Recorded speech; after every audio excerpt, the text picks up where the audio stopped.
नमस्कार दोस्तों, आप सभी का हमारे YouTube चैनल पर दिल से स्वागत है। आशा है कि आपको हमारी कहानियां और नॉवेल नैरेशन काफी पसंद आ रहे होंगे। हम हमेशा कोशिश करते हैं कि आपके लिए और भी रोचक और दमदार कहानियां लेकर आएं।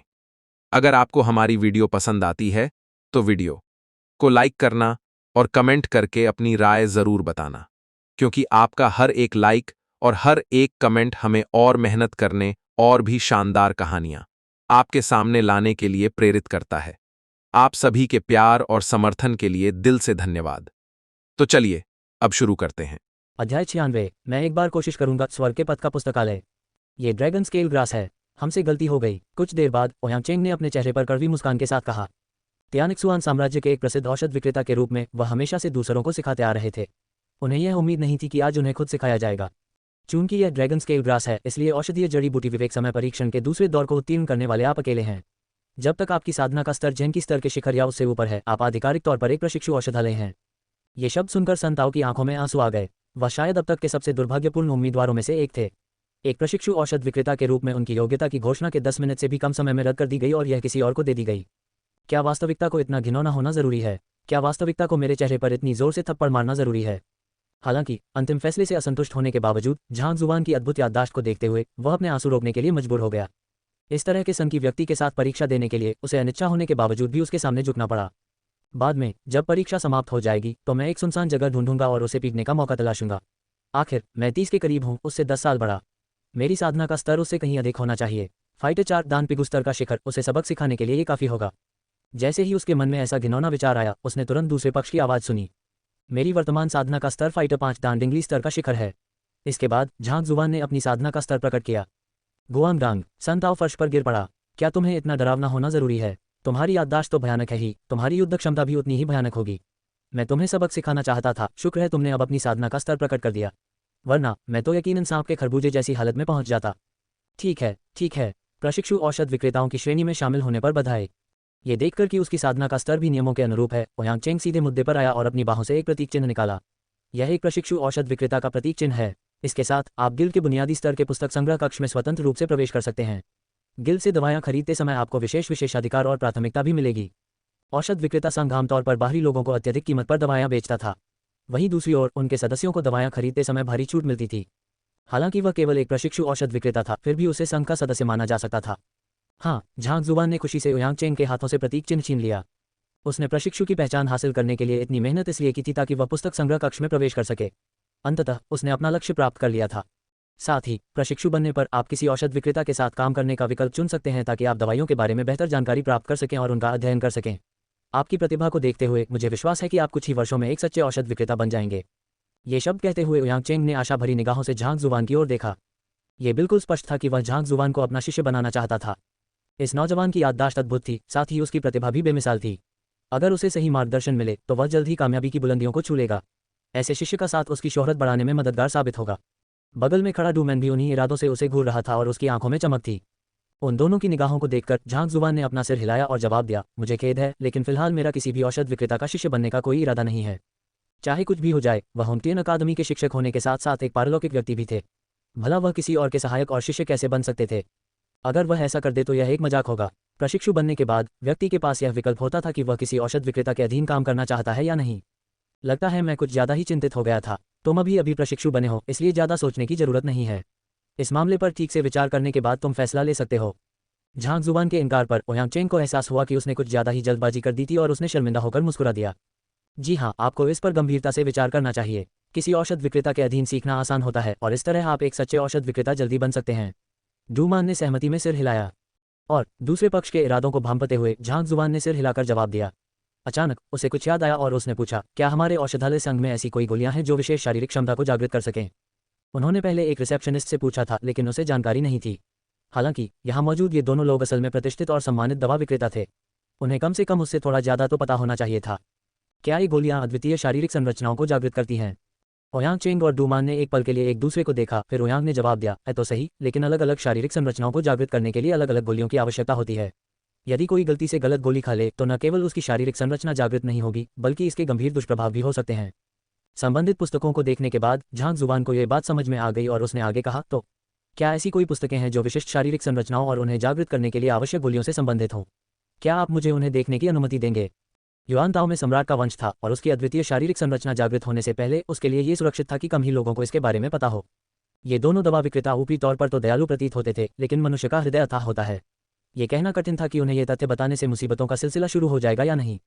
इसलिए ये बेहतर था कि कम ही लोगों को उनके सम्राट वंश के बारे में पता चले। अतः उन्होंने इसे एक विशिष्ट शारीरिक संरचना बताया और इस मामले में कोई अन्य विवरण प्रकट नहीं किया। ज्यादा से ज्यादा लोग केवल यही अनुमान लगा सकते थे कि गोली का सेवन वही कर रहे थे। इन विषयों पर काफ़ी किताबें हैं, लेकिन वे सभी उन्नत श्रेणी के पुस्तक संग्रह कक्ष में रखी हैं। नियमों के अनुसार केवल प्रमाणित औषध विक्रेताओं को ही अंदर जाकर उन्हें देखने की अनुमति है।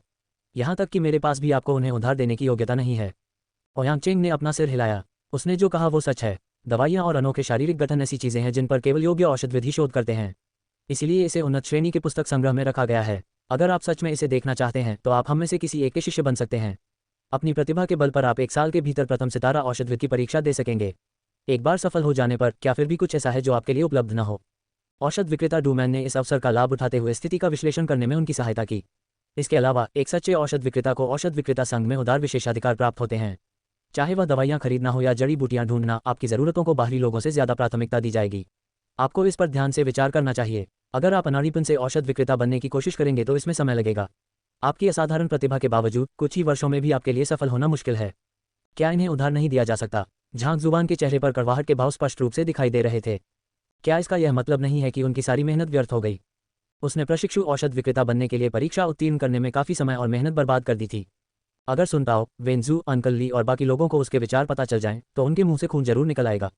हम उन किताबों की सामग्री को याद करने में कम से कम 6 से 7 साल लगाते हैं और हमने अभी तक परीक्षा भी पास नहीं की है।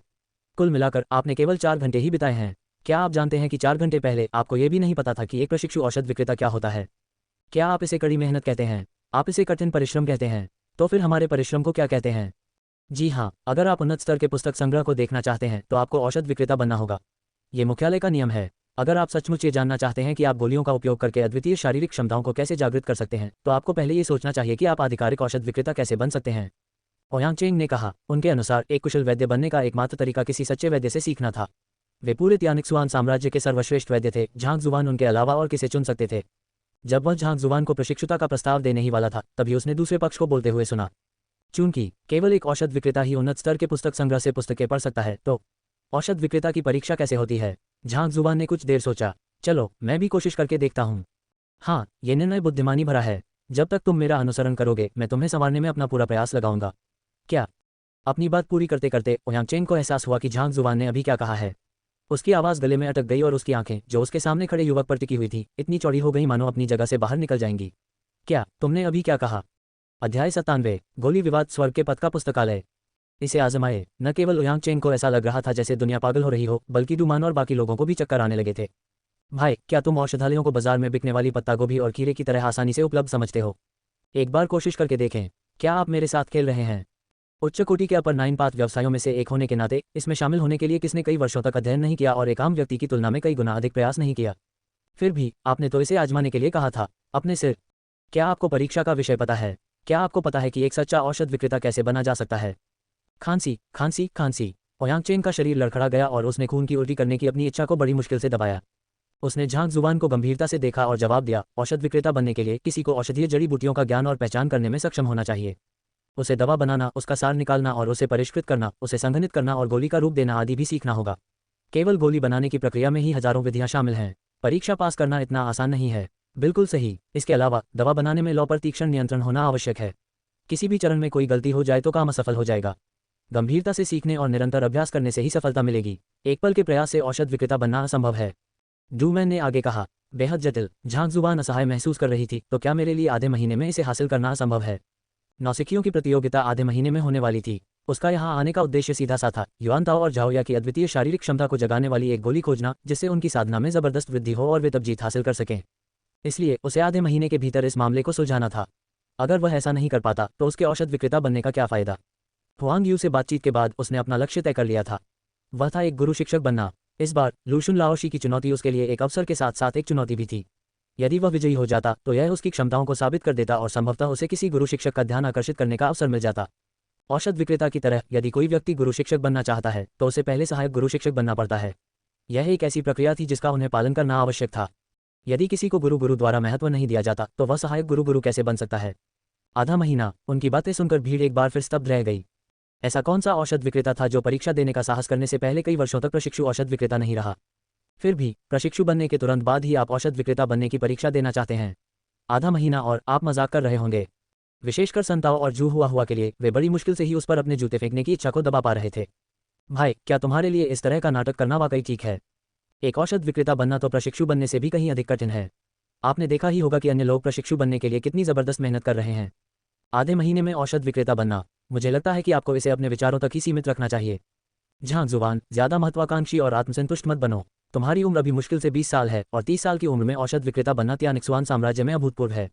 15 दिन तो नामुमकिन है। मेरी सलाह है कि तुम सामान्य रूप से पढ़ाई करो, धीरे धीरे आगे बढ़ो और भविष्य के बारे में ज्यादा मत सोचो। ओयांग चेंग ने झांग हुआन को अपनी गंभीर सलाह दी। ये लड़का प्रतिभाशाली तो है, लेकिन हद से ज्यादा अधीर है। आधे महीने में औषध विक्रेता बनने की चाहत रखना, तुम तो दिवास्वप्न देख रहे हो। ठीक है, चूंकि यह इतना झंझट भरा है तो मैं परीक्षा नहीं दूंगा। मैं कोई और रास्ता ढूंढ लूंगा। दूसरे पक्ष की बात सुनकर झांग जुबान ने अपना सिर हिलाया। उन्हें औषध विक्रेता बनने में कोई खास दिलचस्पी नहीं थी। स्वर्ग के मार्ग की दिव्य कला में निपुण होने के कारण सफलता प्राप्त करना उनके लिए खाने पीने जैसा था। गोलियों की उन्हें बिल्कुल भी आवश्यकता नहीं थी। ऐसे में औषध विक्रेता बनने का क्या लाभ? अगर युआन ताओ न होता तो वह यहाँ बिल्कुल भी न आता। ये सोचकर कि झांग जुबान ने इस पेशे को झंझट समझकर छोड़ दिया है, ओयांग चेंग और डूमान ने उसे समझाने की कोशिश की। दुनिया में कई पेशे हैं और औषध विक्रेता बनना सबसे प्रतिष्ठित पेशों में से एक माना जाता है। आप में अद्भुत प्रतिभा है और आपने औषधीय जड़ी बूटियों का अध्ययन करने में विशेष परिश्रम भी किया है। अगर आप इस मुकाम पर औषध विक्रेता नहीं बनते तो क्या आपके वर्षों का परिश्रम व्यर्थ नहीं जाएगा? मेरे वर्षों के प्रयास, झांग जुबान ने पलकें झपकाईं। ये तो सिर्फ 4 घंटे की बात थी। आप जिन वर्षों की बात कर रहे हैं वे कहाँ से आए? मुझे अभी और भी काम निपटाने हैं। चूंकि औषध विक्रेता बनना एक बहुत ही जटिल प्रक्रिया है जिसमें गोलियां बनाने की कला सीखनी पड़ती है, इसलिए यह संभव नहीं है कि मैं इसे थोड़े समय में समझ पाऊं। मैं इसे छोड़ ही देता हूं। बिना ज्यादा झिझक के झांग जुबान ने अपना सिर हिलाया।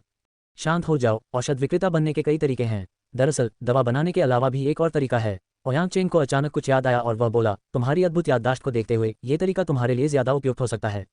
ऐसा नहीं हो सकता कि आप इसके बारे में बात कर रहे हों। डूमैन के चेहरे पर हैरानी के भाव दिखाई दिए। बिल्कुल, ओयांग चेंग ने सिर हिलाकर सहमति जताई। लेकिन आपको इसके परिणामों पर विचार करना चाहिए। अगर वह असफल होता है तो दंड कठोर होगा। हो सकता है कि वह भविष्य में औषध विक्रेता बनने के लिए परीक्षा देने का अवसर भी खो दे। डूमान चिंता से व्याकुल था। मुझे पता है, लेकिन यही एक तरीका है जिससे कोई जल्दी से औषध विक्रेता बन सकता है। अन्यथा नियमित अभ्यास के पारंपरिक मार्ग का अनुसरण करना होगा। अनगिनत औषधीय जड़ी बूटियों और उनके अद्वितीय गुणों को देखते हुए कम समय में सफल होना लगभग असंभव है। ओयांग चेंग ने कहा, लेकिन इसमें कोई किंतु परंतु नहीं है। हमारी जिम्मेदारी केवल उसे इस संभावना के बारे में सूचित करना है। चुनाव उसका है। ओयांग चेंग ने सिर हिलाया। आप जिस विधि की बात कर रहे हैं वह क्या है? दोनों के बीच हो रही हलचल को देखकर झांग जुबान ने पूछे बिना नहीं रह सकी। वास्तव में औषध विक्रेता बनने के 2 तरीके हैं। पहला तरीका सामान्य है, गोली बनाना। जब तक कोई ग्रेड 1 की गोली बनाने में सक्षम है वह एक स्टार औषध विक्रेता बन सकता है। यह मानक और पारंपरिक तरीका है। बिना किसी झिझक के ओयांग चेंग ने समझाना शुरू कर दिया। दूसरा तरीका गोलियों की जालसाजी नहीं बल्कि गोलियों पर बहस करना है। दवाओं पर बहस। झांग जुबान अचंभित रह गया। सिर्फ वही नहीं, जू हुआ संताओ और अन्य लोगों ने भी इसके बारे में कभी नहीं सुना था और उनके चेहरों पर हैरानी का भाव दिखाई दिया। बिल्कुल, आप सभी को ऊपरी 9 मार्गों के सबसे श्रेष्ठ व्यवसाय के बारे में सुनना चाहिए था, हे गुरुदेव, ओयांग चेंग ने कहा। और भीड़ ने सिर हिलाकर सहमति जताई। जो लोग निचले, मध्य और ऊपरी 9 मार्गों के बारे में जानते थे वे स्वाभाविक रूप से गुरु शिक्षकों के बारे में भी जानते थे। यह ऊपरी 9 मार्गों का सर्वोच्च पद वाला व्यवसाय था और उनकी सामाजिक स्थिति औषध विक्रेताओं की तुलना में कई गुना बेहतर थी। अधिक कुशल गुरु शिक्षक साधना से परे भी मार्गदर्शन दे सकते हैं। उनके लिए औषधि निर्माण, लोहार का काम, शारीरिक संरचना निर्माण आदि सब कुछ संभव है। ओयांग चेंग ने समझाया। लेकिन गुरु शिक्षक बनने के लिए ही काफी समय देना पड़ता है, तो उनके पास औषधि विक्रेता और लोहार बनने के लिए औषधि निर्माण और लोहार का काम सीखने का समय कैसे बचेगा? साथ ही अगर वे उनके समूह में शामिल नहीं होते हैं तो वे उन्हें पढ़ाने के योग्य कैसे हो सकते हैं? ऐसी स्थिति से निपटने के लिए एक अनोखी परीक्षा पद्धति बनाई गई जिसे पिल डिबेट कहा जाता है। हम औषध विक्रेताओं से यह स्पष्ट है कि सच्चा औषध विक्रेता बनने के लिए निरंतर अभ्यास और दवाइयां गढ़ने की आवश्यकता होती है। हालांकि उस्ताद शिक्षकों के पास ऐसा करने में समय बर्बाद करने का समय नहीं होता। वास्तव में उन्हें केवल दवाइयां गढ़ने के ज्ञान को समझना और आत्मसात करना होता है। कहने का तात्पर्य यह है कि उसे वास्तव में दवाइयां बनाना सीखने की जरूरत नहीं है। जब तक उसे सिद्धांत की पूरी जानकारी है वह सफलतापूर्वक एक औषध विक्रेता बन सकता है। बेशक ये परीक्षा आसान नहीं है। इसमें 10 सच्चे दवा विक्रेताओं के साथ दवा की गोलियां बनाने के विभिन्न पहलुओं पर बहस करनी पड़ती है और एक भी गलती से अयोग्य घोषित किया जा सकता है। इसके अलावा ऐसा होने पर भारी जुर्माना लगाया जाएगा। ओयांग चेंग ने धीरे धीरे दूसरों को औषध विक्रेता बनने की दूसरी विधि यानी गोली बहस के बारे में समझाया। अध्याय 98। मैं गोलियों पर बहस करना चाहता हूँ, स्वर्ग के पथ का पुस्तकालय। अरे, ऐसा भी कोई तरीका है? झांग जुबान की आंखें चमक उठीं। सालों के अभ्यास के बिना वह जानता था कि उसके लिए ग्रेड 1 की गोली की सफलतापूर्वक नकल करना असंभव था। हालांकि गोली पर बहस अलग थी। स्वर्ग के मार्ग के पुस्तकालय में जब तक पर्याप्त पुस्तकें और ज्ञान उपलब्ध थे उसके लिए सीखना एक आसान काम था। ये तरीका देखने में सरल लग सकता है, लेकिन यहाँ तक कि उस्ताद शिक्षक भी इस तरीके का सहारा लेने के बजाय गोलियां बनाना सीखना पसंद करेंगे। दूसरे पक्ष में उत्साह देखकर ओयांग चेंग ने बीच में टोकते हुए अपना सिर हिलाया। क्यों? झांक जुबान असमंजस में थी। यदि कोई व्यक्ति केवल सिद्धांतों पर आधारित परीक्षा उत्तीर्ण करके औषध विक्रेता बन सकता है तो उसे गोलियां बनाने का हुनर सीखने में अपना समय बर्बाद करने की कोई आवश्यकता नहीं होनी चाहिए। सच कहें तो किसी भी पेशे को व्यावहारिक रूप से आजमाए बिना उसकी गहरी समझ हासिल करना असंभव है। चाहे आप कितना भी सिद्धांत सीख लें, अगर आप उसे व्यावहारिक रूप से परख नहीं लेते तो कोई भी यह गारंटी नहीं दे सकता कि वह सही है या गलत। एक ऐसा व्यक्ति जो अभी तक औषध विक्रेता भी नहीं बना है, वह किताबों से सीखे ज्ञान के आधार पर एक सच्चे औषध विक्रेता से बहस करे। आपके विचार से कौन जीतेगा? ओयांग चेंग ने कहा। यह झांक जुबान ने सिर हिलाया। किताबों से जो ज्ञान मिलता था वह सही था, उसके सार को समझने के लिए उसे प्रत्यक्ष अनुभव करना आवश्यक था। यह एक प्रसिद्ध कहावत थी जो परम सत्य को व्यक्त करती थी। बिना आजमाए सिर्फ सिद्धांतों के आधार पर कोई कैसे ये तय कर सकता है कि कोई चीज़ सही है या गलत? एक भी गलती से दवा बनाने का पूरा काम ही विफल हो जाएगा। एक गलत कदम से बहुत बड़ा फर्क पड़ सकता है। जब से पिल डिबेट की शुरुआत हुई है तब से हजारों से ज्यादा उस्तादों ने इसमें हिस्सा लिया है और वे सभी अविश्वसनीय रूप से प्रतिभाशाली थे। दवा बनाने के मामले में उनका ज्ञान किसी भी वैद्य से कहीं ज्यादा था। हालांकि अफसोस की बात है कि उनमें से ज्यादातर नाकाम रहे। उन हजारों उस्तादों में से सफल होने वालों की संख्या शायद एक हाथ की उंगलियों की संख्या से भी ज्यादा न हो। ओयांग चेंग ने आह भरी। एक हाथ की उंगलियों की संख्या से अधिक नहीं। झांक जुबान अचंभित रह गई। 1000 लोगों में से 5 भी सफल नहीं हुए। ये सफलता दर बहुत कम है। वास्तव में सिद्धांतों और व्यवहार में बहुत बड़ा अंतर होता है। यही कारण है कि भले ही दवाइयों पर बहस किसी के लिए औषध विक्रेता बनने का एक संभावित तरीका बनी रही, लेकिन बहुत कम लोगों ने इसका इस्तेमाल किया और यह धीरे धीरे भुला दी गई। ओयांग चेंग ने अपना सिर हिलाया। गोलियों पर होने वाली बहस गोलियों की जालसाजी से आसान लग सकती है, लेकिन वास्तविकता में इसकी कठिनाई कहीं अधिक थी। व्यवहारिक अनुभव के बिना केवल सिद्धांतों के आधार पर कोई इसमें कैसे सफल हो सकता है? यदि किसी के सिद्धांत में एक भी गलती न हो तो इसका अर्थ यह है कि उसका व्यवहार भी उत्कृष्ट होना चाहिए। अगर ऐसा है तो दवाइयों पर बहस करने के बजाय वह सीधे दवाइयां बनाने का तरीका ही अपना ले तो बेहतर होगा। ये तरीका कहीं ज़्यादा आसान होगा। हो सकता है कि दूसरे ऐसा न कर पाएं, लेकिन मैं कर सकता हूं। दूसरे पक्ष की शिकायतों को नजरअंदाज करते हुए झांक जुबान का उत्साह बढ़ गया और उसकी आंखें चमक उठीं। दूसरों के लिए गर्भनिरोधक गोलियों पर बहस कहीं अधिक कठिन हो सकती है, लेकिन उनके लिए यह बिल्कुल आसान थी। स्वर्गपथ के पुस्तकालय की सहायता से वह सीधे त्रुटियों और खामियों की पहचान कर सकता था। केवल सिद्धांतों के आधार पर ही अन्य लोग यह नहीं बता पाते थे कि कोई बात सत्य है या असत्य। वहीं स्वर्गपथ के पुस्तकालय के माध्यम से एक ही नज़र में उसे सब कुछ स्पष्ट हो जाता था। इस आधार पर दवाइयों पर बहस करते हुए उससे गलती होना नामुमकिन था। वह निश्चित रूप से आसानी से परीक्षा पास कर सकता था। चूंकि ऐसा तरीका मौजूद है, इसलिए मैंने दवाइयों पर बहस के जरिए औषध विक्रेता बनने की कोशिश करने का फैसला किया है। ऐसा सोचते हुए झांक जुबान ने बिना किसी झिझक के घोषणा कर दी। पहले तो उसे लगा कि इतना सब कहने के बाद वह दूसरे पक्ष को हार मानने के लिए मना लेगा। उसे यह उम्मीद नहीं थी कि उसके शब्दों से वह और भी दृढ़ हो जाएगा। ओयांग चेंग अवाक रह गया। क्या तुम्हें गोली पर बहस में हारने के परिणाम पता हैं? नतीजे? हाँ, औषधि प्रतियोगिता के लिए कम से कम 10 औषधि विक्रेताओं की उपस्थिति आवश्यक है। ये सभी औषधि विक्रेता उच्च पदस्थ हैं और यदि असफलता का कोई डर न हो और हर कोई कोशिश करे तो क्या वे थककर मर नहीं जाएंगे? ओयांग चेंग ने कहा। इसलिए संघ ने इस संबंध में एक नियम बनाया है। यदि कोई प्रशिक्षु औषधि प्रतियोगिता के लिए आवेदन करता है और परीक्षा उत्तीर्ण कर लेता है तो कुछ नहीं होगा। दूसरी ओर यदि वे असफल होते हैं तो उन्हें प्रत्येक औषधि विक्रेता को 1 लाख सोने के सिक्के देने होंगे। इसके अलावा उन्हें 100 कोड़े खाने होंगे। साथ ही उन्हें 10 वर्ष तक औषधि विक्रेता बनने की परीक्षा देने से प्रतिबंधित कर दिया जाएगा। झांक जुबान अवाक रह गई। ये सजा वाकई बहुत कठोर थी। ये देखते हुए कि दवाइयों पर बहस के लिए कम से कम 10 दवा विक्रेताओं की आवश्यकता होती, अगर उसे उनमें से प्रत्येक को 1 लाख सोने के सिक्के देने पड़ते तो इसका मतलब था कि उसे कुल मिलाकर 10 लाख सोने के सिक्के खर्च करने पड़ते। एक प्रशिक्षु औषध विक्रेता के लिए इतनी दौलत पाना नामुमकिन सा था। शायद वे अपने पूरे जीवन में भी इतनी दौलत न कमा पाएं। ईश्वर वध कोड़े मारना एक प्रकार की सजा थी। व्यक्ति की साधना के स्तर के आधार पर इसका प्रभाव भिन्न होता था। 100 ईश्वर वध कोड़े खाने के बाद उसकी वर्तमान शक्ति के बावजूद वह शायद 1 या 2 महीने तक बिस्तर से उठने में असमर्थ रहेगा। तीसरे दंड की बात करें तो मनुष्य का जीवनकाल केवल कुछ दशकों का होता है। 1 दशक तक परीक्षाओं से प्रतिबंधित होना 10 वर्षों तक औषधीय जड़ी बूटियों और गोलियों से दूर रहने के बराबर था। मूल रूप से इससे एक औषध विक्रेता के रूप में किसी व्यक्ति की भविष्य की उपलब्धियों पर एक ऊपरी सीमा लग जाती, भले ही वह इस मार्ग पर चलना जारी रखने का निर्णय ले। न केवल इसके परिणाम गंभीर होते हैं, बल्कि गर्भनिरोधक गोलियों पर बहस करना भी एक बेहद चुनौतीपूर्ण कार्य है। यही कारण है कि कोई भी इसे आजमाने की हिम्मत नहीं करता। मेरी जानकारी के अनुसार पिछले कुछ शताब्दियों से त्यानिक्सुआन साम्राज्य और उसके आसपास के लगभग 1 दर्जन राज्यों में गर्भनिरोधक गोलियों पर कोई बहस नहीं हुई है। ओयांग चेंग के लहजे में स्पष्ट रूप से हतोत्साह झलक रहा था। तुम्हारी प्रतिभा को देखते हुए मुझे लगता है कि तुम्हें पारंपरिक मार्ग अपनाकर दवाइयां बनाना सीखना चाहिए। दवाइयों पर बहस करना तुम्हारे लिए उपयुक्त विकल्प नहीं है। मैंने पहले ही पिल डिबेट में भाग लेने का फैसला कर लिया है। मुझे उम्मीद है कि मास्टर ओयांग आवश्यक व्यवस्था करने में मेरी मदद करेंगे। झांक जुबान ने उनकी मनाही के जवाब में अपना सिर हिलाया। क्या मजाक है? अगर दवाइयों पर बहस मुझे दवा विक्रेता बना सकती है तो मुझे इसमें शामिल होना ही पड़ेगा। अन्यथा उसे दवा की गोलियां बनाना या उस तरह की चीजें सीखने में अनगिनत समय लग जाएगा। इतना ही नहीं, उसके पास न तो पर्याप्त समय था और न ही इस पर समय बर्बाद करने का समय। आवश्यक व्यवस्थाएं कर लें। ऐसा तो नहीं हो सकता कि आप इसे अभी अंजाम देना चाहते हो। मास्टर ओयांग लड़खड़ा गए। तुम अभी अभी एक प्रशिक्षु औषध विक्रेता बने हो। तुम्हें अभी तक ये भी नहीं पता कि दवाइयाँ बनाना क्या होता है और तुम दवाइयों पर बहस करना चाहते हो। क्या तुम सच में ऐसा चाहते हो? क्या आपको यकीन है कि आप मुझसे मजाक नहीं कर रहे हैं? हाँ, झांग जुबान ने सिर हिलाया। क्या तुम्हें दवाइयों पर होने वाली बहस के विषय पता है? क्या तुम्हें पता है कि दवा विक्रेता तुमसे क्या पूछेंगे? तुम अभी अभी प्रशिक्षु बने हो और तुम्हें अभी व्यवस्थित शिक्षा से गुजरना बाकी है, अब दवाइयों पर होने वाली बहस का सामना करना। बगल में खड़े डूमैन भी अवाक रह गए थे। अब मैं बुनियादी स्तर के पुस्तक संग्रह में जा सकता हूँ, है ना? मैं उन पुस्तकों का अध्ययन कर सकता हूँ जिनके बारे में मुझे अभी जानकारी नहीं है।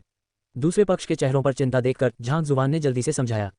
अध्ययन। डूमान, ओयांग चेंग और अन्य लोग आंसू बहाने की कगार पर थे। भाई, ये सोचकर ही डर लगता है कि तुम्हें पढ़ाई याद रहेगी। आप अभी अभी एक प्रशिक्षु औषध विक्रेता बने हैं। आपने पहले कभी पुस्तक संग्रह कक्ष का दौरा नहीं किया है, फिर भी आप औषधियों पर बहस में भाग लेना चाहते हैं।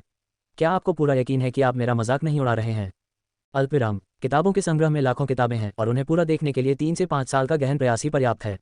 यहाँ आए बिना ही आप किसी दवा के बारे में बहस में शामिल होना चाहेंगे? क्या तुम्हारी आंखें कुछ ज़्यादा ही फूल गई हैं या तुम्हारे दिमाग में कोई समस्या है? ओह, मैं बाद में पढ़ने के लिए किताबों के संग्रह कक्ष में जाऊंगा। चिंता मत करो, ज़्यादा समय नहीं लगेगा। जहाँ तक गर्भनिरोधक गोलियों पर बहस की बात है, मैं तुम दोनों को परेशान करूंगा। झांग जुबान ने कहा। बाद में अध्ययन करेंगे। सभी को चक्कर आने जैसा महसूस हो रहा था। क्या आप अंतिम समय में पढ़ाई करने का इरादा रखते हैं? बिना अध्ययन किए गर्भनिरोधक गोलियों पर चल रही बहस में भाग लेना। इतनी बेवकूफ़ी भरी हरकत करने की क्षमता रखने वाला यह व्यक्ति आखिर एक औषध विक्रेता का प्रशिक्षु कैसे बन गया? निश्चिंत रहें, मुझे इसकी गंभीरता का पता है। मैं ऐसा कुछ नहीं करूंगी जिस पर मुझे भरोसा ना हो। आप व्यवस्था कर लीजिए, मुझे भी अब पढ़ना शुरू करना है। भीड़ को अपनी जगह पर स्थिर देखकर झांग जुबान ने आगे कहा। क्या आपको इसकी गंभीरता का पता है? क्या आप ऐसा कुछ भी नहीं करेंगे जिस पर आपको भरोसा ना हो? अपने सिर। क्या आप जानते हैं कि कड़ाही कैसी दिखती है? क्या आप जानते हैं कि गोली गोल होती है या चौकोर? क्या आप जानते हैं कि औषध विक्रेता औषधीय जड़ी बूटियों से अर्क कैसे निकालते हैं? आपको कुछ भी नहीं पता, फिर भी आप दवा विक्रेता बनने की परीक्षा देना चाहते हैं और तो और दवाइयों पर होने वाली बहस में भी हिस्सा लेना चाहते हैं। क्या आपको यकीन है कि आप आत्मविश्वास से भरे हैं? ठीक है। उनके बार बार कहने पर ओयांग चेंग और डूमान समझ गए कि इस समय उन्हें मनाना नामुमकिन है। एक दूसरे की ओर देखते हुए उन्होंने सिर हिलाया। मैं अभी इंतजाम कर देता हूँ, लेकिन इतने सारे वैद्यों को इकट्ठा करने में समय लगेगा। इसलिए मैं कल दोपहर को औषधि बहस का कार्यक्रम तय करूंगा। इस दौरान आप लोग इस मामले पर अच्छे से सोच विचार कर लें, वरना एक बार औषधि बहस शुरू हो गई तो आप पीछे नहीं हट पाएंगे। हम। झांग जुबान ने सिर हिलाया। फिर उसने आत्मविश्वास से भरी नजरों से अपनी आस्तीनें चिटकी और प्रवेश द्वार की ओर 2 कदम बढ़ाए। फिर अचानक मुड़कर बोला, अरे मैं भूल गया। बुनियादी स्तर का पुस्तक संग्रह कक्ष कहाँ है? उद्धरण चिन्ह डॉट डॉट डॉट उद्धरण चिन्ह। Ouyang Cheng. उद्धरण चिन्ह डॉट डॉट डॉट उद्धरण चिन्ह। डूमैन। उद्धरण चिन्ह डॉट डॉट डॉट उद्धरण चिन्ह। सुनताओ और जू हुआ। अध्याय 99। पूरी तरह से स्तब्ध ओयांग चेंग। स्वर्गपथ का पुस्तकालय। ओयांग चेंग और बाकी सभी को ऐसा महसूस हुआ जैसे उनका आंतरिक भाग बिखर रहा हो। बुनियादी स्तर के पुस्तक संग्रह तिजोरी का पता न होना और कठिन पिल डिबेट में भाग लेने का विकल्प चुनना, उन्हें यह संदेह होने लगा था कि क्या इस व्यक्ति का सिर कभी जोर से बंद किए गए दरवाजे से कुचल गया था। हालांकि चूंकि दूसरे पक्ष का इरादा दृढ़ था, इसलिए इस समय उसे समझाने की कोशिश करने का कोई फायदा नहीं था। झांग जुबान को स्थान बताने और उसके जाने के बाद डूमान ने ओयांग चेंग की ओर देखा और पूछा, क्या वह कुछ ज्यादा ही लापरवाह नहीं हो रहा है? वह बेपरवाह तो है, लेकिन क्या तुमने नहीं देखा कि वह आत्मविश्वास से भरा हुआ भी है? ओयांग चेंग ने अविश्वास से कहा। यह वाकई आश्चर्य की बात है कि उसे इतना आत्मविश्वास कहाँ से मिला। क्या ऐसा हो सकता है कि वह पिल डिबेट की भयावहता को न समझता हो?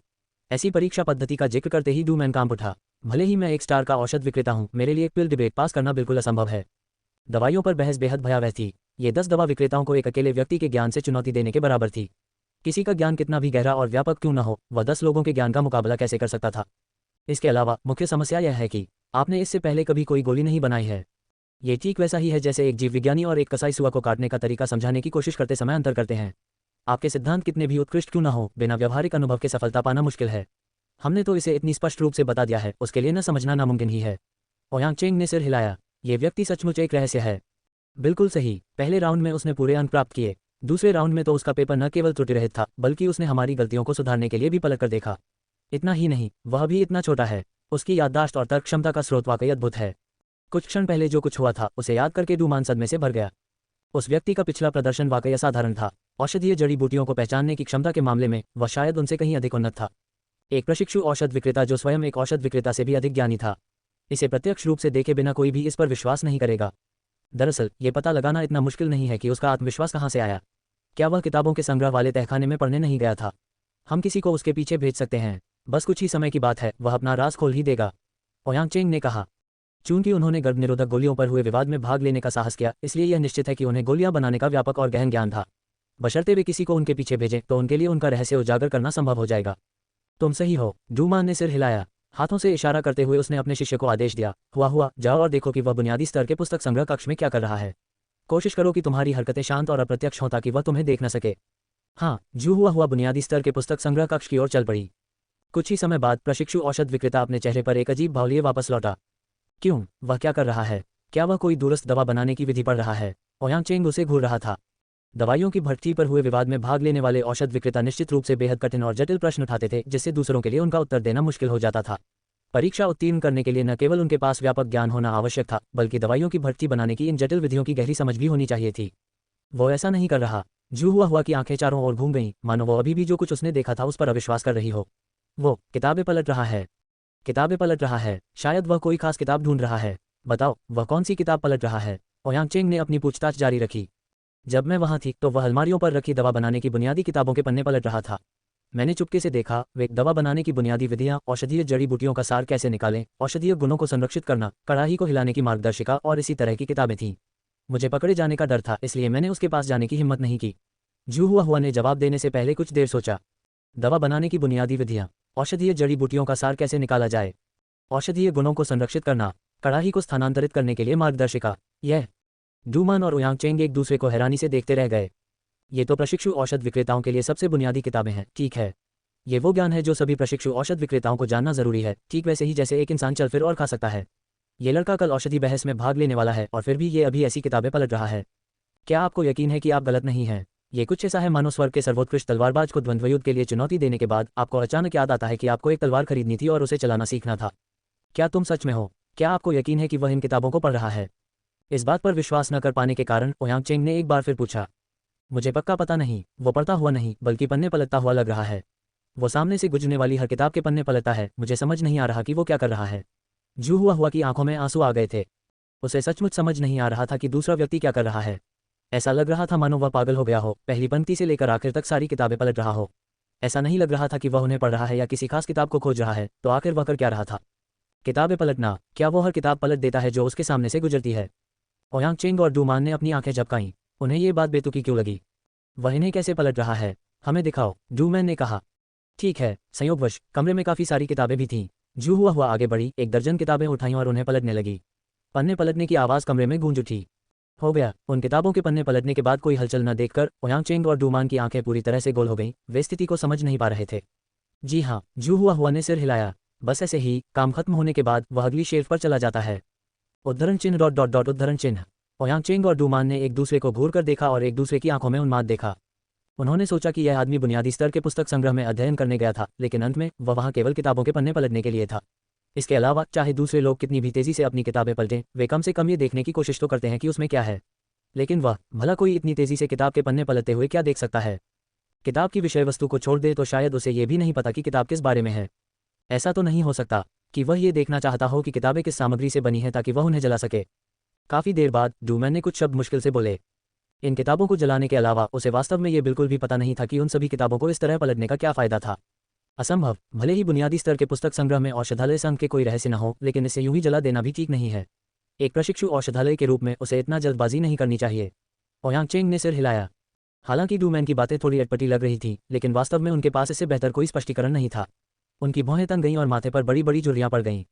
तो फिर आपको क्या लगता है कि क्या हो रहा है? वह क्या करने की कोशिश कर रहा है? डूमैन ने अपने सहकर्मी से पूछे बिना नहीं रह सका। मैं। ओयांग चेंग के चेहरे पर भी हैरानी के अलावा कुछ नहीं झलक रहा था। उसने अपने पूरे जीवन में कभी ऐसे विचित्र प्राणी के बारे में सुना भी नहीं था, देखना तो दूर की बात है। क्या ऐसा हो सकता है? क्या वह किसी खास किताब की तलाश कर रहा है? और वह किताब एक खास पदार्थ से बनी है जिसे सिर्फ छूकर ही पहचाना जा सकता है। काफ़ी देर की चुप्पी के बाद उसने एक नया सिद्धांत सोचा। ये संभव है। वे दोनों मेज के सामने बैठे थे, कभी भौहें चढ़ाए तो कभी कड़वे चेहरे बनाए। उन्होंने लाख कोशिश की, लेकिन वे झांक जुबान के रहस्यों को सुझाने में असमर्थ थे। कुछ ही पलों में उन्होंने तरह तरह के बहाने बना लिए जो उनके पूरे जीवन भर के लिए पर्याप्त थे। फिर भी वे इस बात से अनजान थे कि दूसरा पक्ष क्या करने की कोशिश कर रहा था। इस बीच जू हुआ ने पुस्तक संग्रह कक्ष का कई बार दौरा किया और लौटने पर दूसरे पक्ष की स्थिति के बारे में जानकारी दी। ये सुनकर कि उसकी हरकतें रुकी नहीं थीं और वह अभी भी किताबों के पन्ने पलट रहा था, यहाँ तक कि गोलियां क्या होती हैं, औषधीय जड़ी बूटियों के प्रकार और उनका वर्गीकरण, क्या गोली बनाने के लिए कड़ाही की जरूरत होती है, जैसी किताबों को भी नहीं छोड़ रहा था। उनके चेहरों पर कई भाव उभर आए, हैरानी, दुविधा, चिंतन, उलझन। इस क्षण उन्हें एहसास हुआ कि उनके दिमाग में अभी भी और भी विचित्र बहाने गढ़ने की क्षमता बाकी है। अध्याय 100। याओ हान के संदेह स्वर्गपथ का पुस्तकालय। जब झांक जुबान अभी भी औषधालय संघ में थी, तब झाओ या अपने रहने के कमरे में लौट आए। आखिरकार मैं अपनी इस समस्या का समाधान ढूंढने में कामयाब हो गया। झांग लाओशी द्वारा दी गई औषधीय जड़ी बूटी को हाथों में पकड़े हुए उसके निर्मल सफेद चेहरे पर उसकी उत्तेजना स्पष्ट रूप से झलक रही थी। बचपन से ही बेचैनी उसे सता रही थी और अब वह इसे और सहन नहीं कर पा रही थी। अपनी समस्या का समाधान जानने के बाद वह चैन से नहीं बैठ सकी। मुझे इस औषधीय जड़ी बूटी को पीसकर पाउडर बनाना होगा और फिर इसे पानी के साथ निगलना होगा। जैसे ही वह औषधीय जड़ी बूटी को पीसने के लिए कुछ ढूंढने वाली थी, उसने कदमों की आहट सुनी और बटले याओ हान चुपके से उसके पास आ गया। श्याओ जी, मैं जा रहा हूँ, तुम्हें किसी ने कोई परेशानी तो नहीं दी है ना? ज़ियाओ जी योजक चिन्ह ग्रेटर धन्यवा मालकिन। एल्डर शांगचेन के पोते को नाराज करने और अकादमी के कई शिक्षकों से झगड़ा करने के बाद उसने अनावश्यक परेशानी से बचने के लिए अकादमी छोड़ने का फैसला किया। जब उसने देखा कि झाओया की कक्षाएं समाप्त होने वाली हैं, तो वह उसे ढूंढने के लिए वापस आ गया। मुझसे मुसीबत मोल ली, कौन मुझे मुसीबत में डालेगा? झाओया ने याओ हान को घूरते हुए कहा, अंकल याओ, आपको इतना संवेदनशील होना बंद करना चाहिए। झांग लाओशी सचमुच मेरे साथ अच्छा व्यवहार करते हैं और वे वास्तव में एक काबिल शिक्षक हैं। कृपया उन्हें परेशान करना बंद करें। वह जानती थी कि उसके पिता का बटलर झांग लाओशी पर भरोसा नहीं करता था, इसलिए उसने उसे मनाने की कोशिश की। तुम्हारे साथ अच्छा बर्ताव। हम शियाओ जी, तुम बचपन से शहर में रह रहे हो, इसलिए तुमने कभी नहीं देखा कि इंसान का दिल कितना नीच हो सकता है। याओ हान ने गुस्से से कहा। अपनी बात पूरी करने से पहले ही उसकी नज़र झाओया के हाथों में रखी औषधीय जड़ी बूटी पर पड़ी। उसका पूरा शरीर जम गया और वह बेकाबू होकर कांपने लगा। शाओ जी, तुम्हारे हाथों में वो औषधीय जड़ी बूटी, तुम्हें वो कहाँ से मिली? यह याओ हान क्या देख रही है, ये जानने के लिए झाओया ने अपना सिर नीचे किया और औषधीय जड़ी बूटी को ऊपर उठाते हुए कहा, झांग लाओशी ने मुझे ये दी है। मैं हाल ही में अस्वस्थ महसूस कर रही थी, इसलिए उन्होंने मुझे इसे पीसकर सेवन करने के लिए दिया। झांग लाओशी ने तुम्हें ये दिया? ये कैसे संभव है? उनके जैसा गरीब शिक्षक ऐसा कैसे कर सकता है? याओ हान को अपने सामने घट रही स्थिति पर विश्वास नहीं हो रहा था। क्या हुआ अंकल याओ, क्या इस औषधीय जड़ी बूटी में कुछ गड़बड़ है? झाओया जानता था कि सामने वाला भरोसेमंद व्यक्ति है और उसके इस तरह के हाव भाव के पीछे कोई न कोई कारण जरूर होगा। नहीं, ऐसा नहीं है कि इस जड़ी बूटी में कुछ खराबी है, बल्कि यह बहुत कीमती है। अगर मैं गलत नहीं हूं तो यह शीतसूर्य माता घास है। याओ हान ने हैरानी से कहा। शीतसूर्य माता घास? झाओया असमंजस में पड़ गई। ये फ्रिगेट सनग्रास की मात्र घास है। इसके प्रभाव फ्रिगेट सनग्रास से 10 गुना अधिक हैं। फ्रिगेट सनग्रास मूल्यवान नहीं है, लेकिन ये घास बेहद महंगी है। उस समय जब मैं नगर स्वामी के साथ राज्य में घूम रहा था, मैंने एक बार इसे देखा था और एक ही डंठल की कीमत 1 लाख सोने के सिक्कों से अधिक थी। उस जड़ी बूटी की कीमत सुनकर झाओया चौंक गया। चाचा याओ, क्या आप गलत तो नहीं हैं? मैं गलत नहीं हूँ, ये निश्चित रूप से शीत सूर्य की देवी घास है। यह अब तक देखी गई सबसे मूल्यवान औषधीय जड़ी बूटी है, इसलिए इस पर मेरी गहरी छाप है। भला मैं कैसे गलत हो सकता हूँ? याओ हान ने अपने अनुमान की पुष्टि करने के लिए इस पर एक और नजर डाली। शीत सूर्य माता घास, 1 लाख सोने के सिक्के। झाओया का दुबला पतला शरीर कांप उठा। आपने कहा था कि झांग लाओशी ने इसे आपको दिया था। याओ हान को इस बात पर बिल्कुल भी यकीन नहीं हुआ। बोलते बोलते उसने सामने वाले को संबोधित करने का तरीका भी बदल दिया। पहले उसने झांग जुबान को संबोधित किया और फिर झांग लाओशी को। क्या वह अकादमी का सबसे बुरा शिक्षक नहीं है? क्या शिक्षकों में उसका वेतन सबसे कम नहीं है? इतनी मूल्यवान औषधीय जड़ी बूटी को इतनी सरलता से उपहार में देना? बिल्कुल, झाओया ने सिर हिलाकर सहमति जताई। उस समय जब झांग लाओशी ने उसे जड़ी बूटी दी तो उसने उसे लापरवाही से फेंक दिया, मानो वह कोई कीमती चीज ही न हो। वास्तव में वह पैक भी नहीं थी, इसलिए वह हमेशा उसे ऐसा ही समझती रही। 1 लाख सोने के सिक्के, इससे राजधानी में एक घर खरीदा जा सकता है। इसके अलावा एक बहुत बड़ा। जब दूसरे लोग उपहार देते थे तो वे उसका खूब प्रचार करते थे ताकि पूरी दुनिया को पता चले कि उनका उपहार कितना कीमती है। लेकिन इस झांग लाओशी ने उसके लिए एक साधना तकनीक बनाई और बिना श्रेय मांगे उसे इतना महंगा उपहार दिया। वह बिल्कुल बेपरवाह था और अगर चाचा याओ ने उस जड़ी बूटी को पहचाना न होता तो वह उसे अनमोल समझकर यूं ही खा जाती। झाओया भावुक हो गई और उसकी आंखें थोड़ी लाल हो गईं। मैं इसे स्वीकार नहीं कर सकता, ये बहुत कीमती है। झाओया का पतला शरीर सीधा हो गया और उसकी आंखों में दृढ़ संकल्प दिखाई दिया। उसे उम्मीद थी कि वह अपनी समस्या का समाधान कर लेगी, लेकिन एक छात्रा होने के नाते वह अपने शिक्षक से लगातार लाभ प्राप्त करना और बदले में कुछ न चुकाना बर्दाश्त नहीं कर सकती थी। आमतौर पर छात्र ही अपने शिक्षकों को खुश करने के लिए उपहार देते थे, लेकिन झांग लाओशी ने तो उन्हें इतना कुछ दिया था। अगर उसे इसके बारे में पता न होता तो बात अलग थी, लेकिन अब जब उसे पता चल गया है तो अगर वह उनके उपहारों को बेपरवाही से स्वीकार कर ले तो वह इंसान नहीं कहलाएगी। अंकल याओ, आपके पास कितने पैसे हैं? झाओया ने मुड़कर पूछा।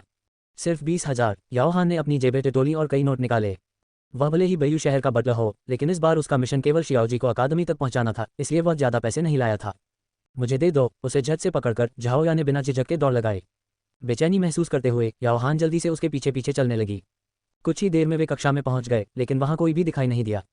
झांग जुबान के छात्रावास में भी कोई नहीं था। शियाओजी को इतना घबराया हुआ देखकर याओ हान ने अपने कुछ संपर्कों का इस्तेमाल किया और तुरंत उसे पता चला कि झांग लाओशी औषधालय संघ में है। जाने से पहले झांग जुबान ने अपने गंतव्य को छिपाने की कोशिश नहीं की। नगर स्वामी के निवास के बटलर होने के नाते जानकारी जुटाने के लिए इस तरह के संपर्क रखना उनके लिए स्वाभाविक था। औषधालय संघ? क्या ऐसा हो सकता है कि झांग लाओशी ने यह औषधीय जड़ी बूटी वहीं से खरीदी हो? झाओया ने अपनी मुट्ठी भींच ली। कुछ पल हिचकिचाने के बाद उसने अपने मजबूत दांत पीसते हुए कहा, चाचा याओ, चलिए झांग लाओशी को ढूंढते हैं। अगर वह ये पैसा दूसरे पक्ष को नहीं देती तो उसे इस जड़ी बूटी को स्वीकार करने में बहुत शर्म महसूस होती। अगर कोई उसके साथ इतनी निस्वार्थता से पेश आता तो वह भी उसके साथ वैसा ही व्यवहार करती। झाओ या इतनी महंगी औषधीय जड़ी बूटी का सेवन इतनी लापरवाही से कैसे कर सकती थी, जबकि अब वह इसके महत्व को जानती थी। जल्द ही वह औषधालय संघ में पहुंच गई। अब जब वे यहाँ आ गए थे तो उसके बारे में खबर ढूंढना आसान हो गया था। दोनों को वेंजू को ढूंढने में ज्यादा समय नहीं लगा, जिसके चेहरे पर अब भी भयानक भाव थे। आपका मतलब है झांग लाओशी इस समय प्रशिक्षु औषधालय की परीक्षा दे रहे हैं? झांग लाओशी, आप कह रही हैं कि वो याश झांग जुबान एक शिक्षक है? वेंजू चौंक गई। कुछ देर बाद उसने संभलकर सिर हिलाया। हाँ, वो अभी प्रशिक्षु औषधालय की परीक्षा दे रहा है। अप्रेंटिस औषध विक्रेता झाओ या और याओ हान ने एक दूसरे की ओर देखा। याओ हान के चेहरे पर अविश्वास विशेष रूप से स्पष्ट था। औषध विक्रेता बनने का प्रशिक्षण प्राप्त करने वाले व्यक्ति को औषधीय जड़ी बूटियों के गुणों को याद करना पड़ता है और परीक्षा के लिए उन्हें कम से कम 1 लाख औषधीय जड़ी बूटियों को याद रखना होता है। कई वर्षों के अध्ययन के बिना परीक्षा उत्तीर्ण करना असंभव है। झाओया को औषधालय के बारे में शायद ज्यादा जानकारी न हो, लेकिन बेयू नगर के स्वामी निवास के बटलर होने के नाते याओ हान को इसकी अच्छी जानकारी थी। स्वाभाविक रूप से वह प्रशिक्षु औषधालय बनने की कठिनाई को समझता था। एक युवा और अयोग्य शिक्षक ने औषध विक्रेता बनने के लिए प्रशिक्षु परीक्षा दी। शायद वह फेल हो गया होगा। मुझे पता है कि यह परीक्षा कठिन है, याओ हान ने उससे पूछे बिना नहीं रह सकी। फेल? शुरू में तो मैं भी तुम्हारी ही सोच से सहमत थी। पिछली घटना को याद करके वेंजू को अभी यकीन नहीं हो रहा था। उसने अपने होंठ दबाए और गुस्से से कहा, अप्रेंटिस अपोथेक्री परीक्षा के 3 चरण होते हैं। पहला चरण लिखित परीक्षा है और उसमें वह न केवल पास हुआ बल्कि उसने पूरे अंक भी हासिल किए। फिलहाल वह दूसरे चरण की परीक्षा दे रहा है। Perfect score. याओ हान का शरीर डगमगा उठा। पहली परीक्षा में उम्मीदवारों की औषधीय जड़ी बूटियों के गुणों और विशेषताओं की समझ का आकलन किया गया। कई लोग इस बाधा के कारण असफल हो गए। फिर भी जिस शिक्षक को वह हमेशा बेकार समझता था, उसने सफलतापूर्वक परीक्षा उत्तीर्ण की और पूरे अंक प्राप्त किए। किसी को 1 लाख सोने के सिक्कों के बराबर मूल्य की औषधीय जड़ी बूटी अनायास ही उपहार में देना, शियाओजी को इतनी स्वेच्छा से अपना शिष्य बनने के लिए प्रेरित करना और प्रशिक्षु औषधालय परीक्षा के पहले दौर में पूर्ण अंक प्राप्त करना, क्या वह वाकई किंवदंतियों का कचरा है? पहली बार याओ हान को बाहर फैल रही अफवाहों पर संदेह हुआ। अध्याय 101। झाओया का भाव विभोर होना। स्वरपथ का पुस्तकालय। चूंकि शियाओजी झांग हुआन को अपना शिक्षक मानने पर अड़ी हुई थी, इसलिए याओ हान इन कुछ दिनों में झांग हुआन की पृष्ठभूमि की जांच कर रहा था। झांग लाओशी कभी एक विलक्षण प्रतिभा के रूप में जाने जाते थे, जिन्होंने 16 वर्ष की आयु में फाइट 3 दान जैन की स्तर प्राप्त कर लिया था।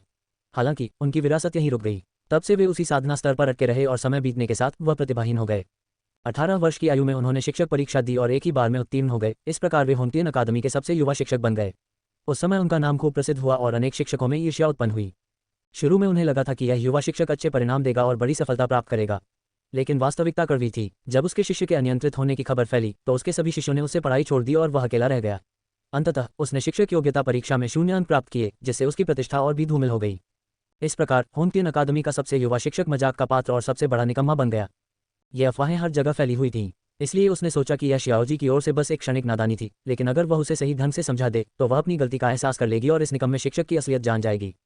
इस समय जब उसे पता चला कि उसने औषध विक्रेता परीक्षा के पहले दौर में पूरे अंक प्राप्त किए हैं, तो उसके गहरे विचार डगमगाने लगे।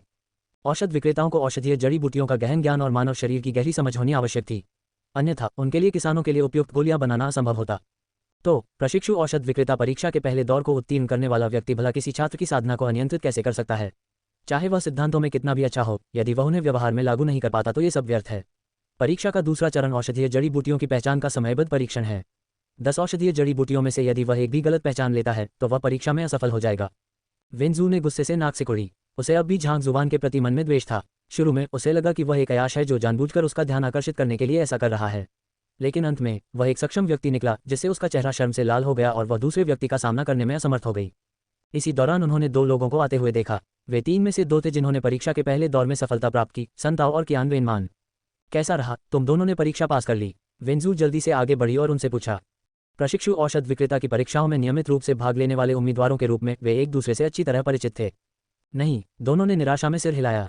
उन्हें असंतोष महसूस हुआ, लेकिन इस हार को वे स्वीकार कर सकते थे। आखिरकार उन्हें हार माननी ही पड़ी, भले ही वे ऐसा नहीं चाहते थे। दूसरे व्यक्ति ने पहले दौर में पूरे अंक प्राप्त किए और दूसरे दौर में तो वह सच्चे औषध विक्रेताओं की गलतियां भी बता सका। उसकी क्षमताएं उनकी कल्पना से कहीं परे थीं। तो फिर झांग जुबान का क्या हुआ? ये सुनकर कि वे दूसरे दौर में पास नहीं हो पाए, वेंजू ने एक बार फिर पूछने से खुद को रोक नहीं पाए। वह पास हो गया, अब वह एक प्रशिक्षु औषध विक्रेता है, सन ताओ ने कहा। अप्रेंटिस औषध विक्रेता। वेंजू का छोटा कद चौंक गया।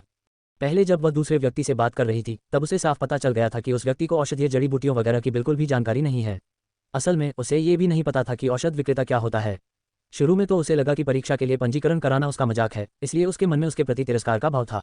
लेकिन उसने न सिर्फ परीक्षा का पहला चरण पास किया, बल्कि बाकी के 2 चरण भी सफलतापूर्वक पार कर लिए और औषध विक्रेता का प्रशिक्षु बन गया।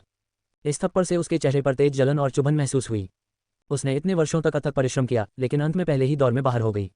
फिर भी दूसरा पक्ष इतनी आसानी से एक प्रशिक्षु औषध विक्रेता बन गया। उसने तो दूसरे पक्ष के कठोर हृदय होने का भी मजाक उड़ाया। उसका आत्मविश्वास कहाँ से आया? वह झांग लाओशी कब बाहर आएंगे? झाओया ने चारों ओर देखा लेकिन झांग जुवान कहीं नजर नहीं आया। इसलिए उसने उन दोनों से पूछा। वह वेंजू जितनी हैरान नहीं थी। इसकी वजह यह थी कि उसके दिल में झांग लाओशी की छवि सर्वशक्तिमान थी और एक साधारण प्रशिक्षु औषधालय बनना उनके लिए कोई मायने नहीं रखता था। वह किताबों के संग्रह कक्ष में गया है। उसका इरादा कल दोपहर को वापस आकर औषधि प्रतियोगिता में भाग लेकर प्रमाणित औषध विक्रेता बनने का है। ये शब्द कहते हुए भी संताओं को यह स्थिति अविश्वसनीय लग रही थी। एक प्रशिक्षु औषध विक्रेता बनने के तुरंत बाद पिल डिबेट में भाग लेने का विकल्प चुनने के लिए उन्हें कितनी हिम्मत की आवश्यकता पड़ी होगी। प्रमाणित औषध विक्रेता बनने के लिए दवाइयों पर बहस में भाग लेना। वेंजू का सिर चकरा गया और उसकी आंखें मानो अपनी जगह से बाहर निकल आने वाली थीं। उसे चक्कर आने लगा। कल दोपहर, क्या तुम सच में हो? मुझे यह मजाक जैसा क्यों लग रहा है? और ये गोली संबंधी बहस आखिर है क्या? दवा बनाने की प्रतियोगिता एक और तरीका है जिससे कोई औषध विक्रेता बन सकता है। इसमें 10 आधिकारिक औषध विक्रेताओं से बहस करनी होती है और उन पर विजय प्राप्त करनी होती है। भीड़ के हैरान चेहरों को देखकर संताओं ने समझाया, ये परीक्षा दवा बनाने की प्रतियोगिता से भी अधिक कठिन है और असफल होने पर दंड भी बहुत अधिक है। इस बिंदु पर उसने अचेतन रूप से अपना सिर हिलाया। मैंने किताबों में पिल डिबेट के बारे में पढ़ा था। ये परीक्षा पिल फोजिंग की परीक्षा से कहीं ज्यादा कठिन है।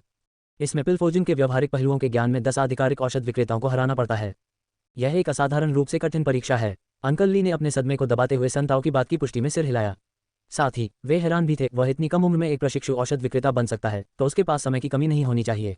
वह इतना परेशान क्यों है कि उसने पिल डिबेट को चुना? वह पिल फोजिंग सीखने के लिए सामान्य मार्ग अपना सकता था। आखिर पिल डिबेट में असफल होने के परिणाम बहुत कठिन होते हैं। 20 वर्ष से कम आयु में प्रशिक्षु औषध विक्रेता बनना त्यानिक्सुआन साम्राज्य के औषध विक्रेता संघ के पिछले 1000 वर्षों के इतिहास को ध्यान में रखते हुए भी एक अविश्वसनीय उपलब्धि थी। यदि वह समय निकालकर औषधि निर्माण को ठीक से सीखे तो उसे कोई नुकसान नहीं होगा। औषधि निर्माण संबंधी बहस में भाग लेकर स्वयं को जोखिम में डालने की कोई आवश्यकता नहीं थी। ये जानना जरूरी है कि गर्भनिरोधक गोलियों पर बहस करना उनकी जालसाजी करने की तुलना में कई गुना अधिक कठिन था और इसमें सफलताएं दुर्लभ थीं। मुझे भी ठीक से पता नहीं। लगता है वो अनोखे शारीरिक गठन से संबंधित किताबें ढूंढ रहा है। लेकिन ये किताबें तो सिर्फ प्रमाणित औषध विक्रेताओं के पास ही मिलती हैं। संताओं ने कुछ देर सोचा और झांग जुवान और ओयांग चेंग के बीच हुई बातचीत को याद करते हुए कहा, ओह, उसने आधे महीने के बारे में भी कुछ कहा था। लगता है कोई बहुत जरूरी काम है जिसके लिए उसे आधे महीने के अंदर औषध विक्रेता बनना पड़ेगा ताकि वो किताबें मिल सकें। आधा महीना, अनोखा संविधान। जहां वेंजू और अन्य लोगों को यह स्थिति समझ से परे लगी, वहीं झाओया का चेहरा पीला पड़ गया और वह नियंत्रित रूप से कांपने लगी। उसका शरीर अद्वितीय था, शुद्ध यिन शरीर। ये बात झांग लाओशी ने उसे बताई थी। आधा महीना, क्या वो फ्रेशमैन टूर्नामेंट का दिन नहीं था? आधे महीने के भीतर इसे पूरा करने की इतनी जल्दी? क्या ऐसा हो सकता है कि झांग लाओशी अपनी अनूठी शारीरिक शक्ति को जागृत करके अपनी ताकत बढ़ाना चाहती हो? आखिरकार अगर किसी अद्वितीय संविधान को जागृत न किया जाए तो उसमें कोई शक्ति नहीं रह जाती। यही होना चाहिए। झाओया ने मुट्ठी कसकर भींची और अपने दिल में उमड़ रही भावनाओं को दबाते हुए अंकल ली की ओर देखा और पूछा, वरिष्ठ, आपने कहा था कि असफल होने पर भारी दंड मिलेगा। क्या मैं पूछ सकती हूँ कि वह दंड क्या है? यह मुझे भी पूरी तरह से यकीन नहीं है। अंकल ली ने सिर हिलाया। उसने गर्भनिरोधक गोलियों पर हुए विवाद के बारे में केवल किताबों में पढ़ा था, इसलिए उसे इसके दंडों के बारे में वास्तव में जानकारी नहीं थी। ओह, मुझे पता है। मास्टर ओयांग ने इसके बारे में पहले बताया था। संताओं ने कुछ देर सोचा और फिर कहा, कुल 3 दंड हैं। पहला, प्रत्येक औषध विक्रेता को 1 लाख सोने के सिक्के देने होंगे, यानी 10 के लिए कुल 10 लाख सोने के सिक्के। दूसरा, उसे 100 कोड़े खाने होंगे। तीसरा, उसे 10 साल के लिए औषध विक्रेता की परीक्षा में बैठने से प्रतिबंधित कर दिया जाएगा। 10 लाख सोने के सिक्के, 100 देवता वध करने वाले कोड़े, 10 साल के लिए औषधालय परीक्षा से प्रतिबंधित। झाओया का शरीर और भी अधिक तीव्रता से कांपने लगा। ये सजा बहुत ही कठोर थी। उसकी शारीरिक शक्ति को जगाने में मदद करने के लिए झांग लाओशी इतने सारे खतरों को सहने के लिए तैयार था। शिक्षक, धन्यवाद। अगर मुझे झाओया को टुकड़े टुकड़े कर भी दिया जाए तो भी मेरे लिए इस कृतज्ञता को चुकाना मुश्किल होगा। अपनी उमड़ती भावनाओं को और अधिक रोक न पाने के कारण झाओया के निर्मल सुंदर चेहरे से आंसू बहने लगे। अध्याय 102, दुनिया के शिखर तक स्वर्ग के पथ का पुस्तकालय। वाह, आखिरकार यह पूरा हो गया। झांग जुबान दोपहर से ही किताबों के पन्ने पलट रहा था और रात के करीब 10 बज चुके थे। आखिरकार काम खत्म होने पर झांग जुबान ने राहत की सांस ली। बुनियादी स्तर के पुस्तक संग्रह में हर तरह की किताबें थीं और वे सभी औषधि बनाने से संबंधित थीं। हालांकि हाल ही में उसकी साधना का स्तर बहुत तेजी से बढ़ा था, फिर भी पुस्तकों के उस विशाल संग्रह को पलटने से उसे थकान महसूस होती थी। सभी पुस्तकों को पलटने के बाद उन्होंने पुष्टि की कि इस पुस्तक संग्रह में अद्वितीय संविधानों से संबंधित कोई पुस्तक नहीं थी। स्वाभाविक रूप से वह अपने प्रश्न का उत्तर खोजने में असमर्थ था। कहने का तात्पर्य यह था कि अपने लक्ष्यों को प्राप्त करने के लिए उसे उन्नत स्तर के पुस्तक संग्रह को खंगालने के लिए एक औषध विक्रेता बनना पड़ा। ये ज्ञान औषधालय परीक्षा के लिए पर्याप्त होना चाहिए। यद्यपि त्यानिक्सुआन साम्राज्य में औषधालय संघ एक छोटी शाखा मात्र थी, फिर भी इसे शक्तिशाली मुख्यालय का समर्थन प्राप्त था। अतः यदि देश का पतन भी हो जाए तो भी संघ का अस्तित्व बना रहेगा। कई शताब्दियों, संभवतः एक सहस्राब्दी के बाद भी एक साधारण स्तर के पुस्तक संग्रह में भी विशाल ज्ञान समाहित होगा।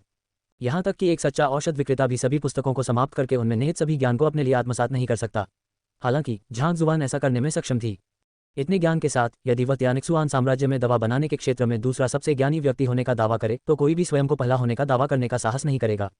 बेशक ये सब महज सिद्धांत था। अगर वह सचमुच ऐसा करने की कोशिश करता तो दवाइयाँ गड़ने की बात छोड़ दें, उसे आग जलाने में भी मुश्किल हो सकती थी। मुझे जाकर कुछ खा लेना चाहिए। अपने दर्द से कराहते पेट को सहलाते हुए झांग जुबान ने अपनी पीठ सीधी की और चौड़े कदमों से किताबों के संग्रह कक्ष से बाहर निकल गया। नाश्ता करने के तुरंत बाद वह पाठ के लिए निकल पड़ा, ज्ञान प्राप्ति की परीक्षा दी और प्रशिक्षु औषध विक्रेता की परीक्षा उत्तीर्ण की। पूरे दिन व्यस्त रहने के बाद उसके पेट में काफी देर से ही तेज भूख लगने लगी थी। यदि उसकी साधना का स्तर न बड़ा होता और उसका शरीर इतना मजबूत न होता तो शायद वह इतनी देर तक सहन न कर पाता। बुनियादी स्तर का पुस्तक संग्रह कक्ष प्रशिक्षु औषध शास्त्रियों के परीक्षा कक्ष के अंदर था। बाहर निकलते ही उसने देखा कि यांग चेंग और डूमान अंदर बैठे हैं। उनके हाथों में ब्रश थे, वे कागज के एक टुकड़े पर कुछ लिख रहे थे और उनके चेहरों पर हैरानी, दुविधा, चिंतन और उलझन साफ झलक रही थी। आप सब क्या कर रहे हैं? दोनों दवा विक्रेताओं को इस हालत में देखकर झांग जुबान उत्सुकता से उनके पास गया। वे दोनों ये समझने की कोशिश कर रहे थे कि झांग जुबान क्या कर रहा है। उसे आते देख वे दोनों चौंक गए। उन्होंने जल्दी से अपने हाथों से मेज पर रखे कागज की सामग्री को ढक दिया। झांग जुबान ने देखने के लिए अपना सिर नीचे झुकाया। कुछ शब्द उसकी नजरों में आते हैं। किताबों के संग्रह वाले तहखाने में किताबों के पन्ने पलटने के उसके मकसद पर अटकलें। नंबर 1, कूल दिखने की कोशिश 30 वोट। नंबर 2, बोरियत 1 वोट। नंबर 3, किताबों की विषय वस्तु की जांच करना 1 वोट। शुरुआती कुछ पंक्तियां पढ़ने के बाद झांग जुबान के चेहरे पर काली लकीरें उभर आईं। क्या यह मेरे बारे में है? इससे पहले किताबों के संग्रह वाले तहखाने में केवल वही व्यक्ति किताबों के पन्ने पलट रहा था। ये निश्चित रूप से मेरे बारे में है, लेकिन आखिर वोटों का मतलब क्या है? इसके अलावा कूल दिखने की कोशिश आखिर क्यों की गई है और इस पर इतने वोट क्यों पड़े हैं? खांसी, हम तो बस इस बात को लेकर उत्सुक थे कि आप किताबों के संग्रह वाले तहखाने में किताबों के पन्ने क्यों पलट रहे थे, इसलिए हम इस बारे में चर्चा किए बिना नहीं रह सके। पर्दाफाश होने पर ओयांग चेंग ने अपनी शर्मिंदगी को दबाते हुए सच्चाई का खुलासा किया। ओयांग चेंग एक सख्त और गंभीर वैद्य के रूप में जाने जाते हैं। ये सोचना भी मुश्किल है कि वे किसी प्रशिक्षु वैद्य द्वारा किताबों के पन्ने पलटने के पीछे के मकसद पर चर्चा करने के लिए दूसरे वैद्य के साथ कमरे में छुपकर बैठे हों और यहाँ तक कि दूसरों से इस पर वोट भी करवा रहे हों। अगर यह बात फैल भी जाए तो कोई इस पर विश्वास नहीं करेगा। मैं एक किताब ढूंढना चाहता था, मुझे वह नहीं मिली, इसलिए मैंने तिजोरी में रखी सभी किताबों के पन्ने पलटने शुरू कर दिए। झांग जुबान ने लापरवाही से जवाब दिया। उसे स्वरपथ के पुस्तकालय के बारे में सच्चाई उजागर नहीं करनी चाहिए थी, लेकिन किताबों के पन्ने पलटने का उसका काम वाकई थोड़ा अजीब था, इसलिए दूसरों का उस पर शक करना लाजिमी था। लगता है उसे भविष्य में और सावधान रहना होगा। फिर भी वह बस किताबों के पन्ने पलट रहा था। दूसरों को उसके कार्यों के पीछे के इरादे पर संदेह हो सकता है, लेकिन ज्यादा से ज्यादा वे उसके कार्यों को समझ ही नहीं पाएंगे। उनके लिए ये सोचना असंभव था कि उसके दिमाग में एक विशाल पुस्तकालय मौजूद हो सकता है। कितना सरल उत्तर! जवाब सुनकर ओयांग चेंग और डूमान असहज महसूस करने लगे। वे पूरी दोपहर इस विषय पर चर्चा करते रहे, यहाँ तक कि उन्होंने खाना भी छोड़ दिया था। उन्हें लगा कि उसके कार्यों के पीछे कोई विशेष महत्व है। उन्होंने कभी सपने में भी नहीं सोचा था कि जवाब इतना सरल होगा। अगर ऐसा न होता तो और क्या होता? झांग जुबान ने पूछा। ये तब तक ठीक था जब तक इसमें स्वर्ग के पद के पुस्तकालय के अस्तित्व का खुलासा शामिल न हो। वैसे भी वह झूठ बोलने में शर्म महसूस नहीं करता था। अरे ठीक है फिर, ओयांग चेंग ने बेबसी से सिर हिलाया। पूरी दोपहर इस मुद्दे की छानबीन और विश्लेषण करने के बाद उन्हें उम्मीद नहीं थी कि दूसरे पक्ष का जवाब इतना सरल होगा। इसलिए स्थिति की असहजता को कम करने के लिए उनके पास विषय बदलने के अलावा कोई चारा नहीं था। मैंने 10 दवा विक्रेताओं को पहले ही गोली संबंधी बहस के बारे में सूचित कर दिया है। वे कल यहाँ आएंगे, इसलिए तैयारी कर लें। ये बहस कल दोपहर यहीं होगी। बहुत बढ़िया, झांग जुबान ने सिर हिलाया। गर्भनिरोधक गोलियों पर बहस कैसे होगी, इस बारे में कुछ और सवाल पूछने के बाद वह मुड़ा और चला गया। कमरे से बाहर निकलते ही उसे अपने पीछे डूमैन की आवाज़ सुनाई दी। तुम हार गए, भुगतान करो। मैं हार गया, लेकिन तुम भी नहीं जीते। तुमने तो उसके शांत रहने के नाटक पर ही अपना ज्यादातर पैसा दांव पर लगा दिया था, ओयांग चेंग ने नाराजगी भरे लहजे में कहा। झांग जुबान लड़खड़ा गई। आप सभी सम्मानित औषध विक्रेता हैं, ठीक है, मुझ पर दांव लगाना। और हाँ, कूल बनने की कोशिश कर रहा हूँ। तुम्हें लगता है कि मैं कूल बनने की कोशिश कर रहा हूँ? अपने सीने में घुटन महसूस करते हुए झांग जुबान औषधालय संघ के प्रवेश द्वार की ओर बढ़ा और उसने झाओया और अन्य लोगों को देखा। तुम यहाँ क्यों हो? उसकी आंखों में हैरानी के भाव झलक रहे थे।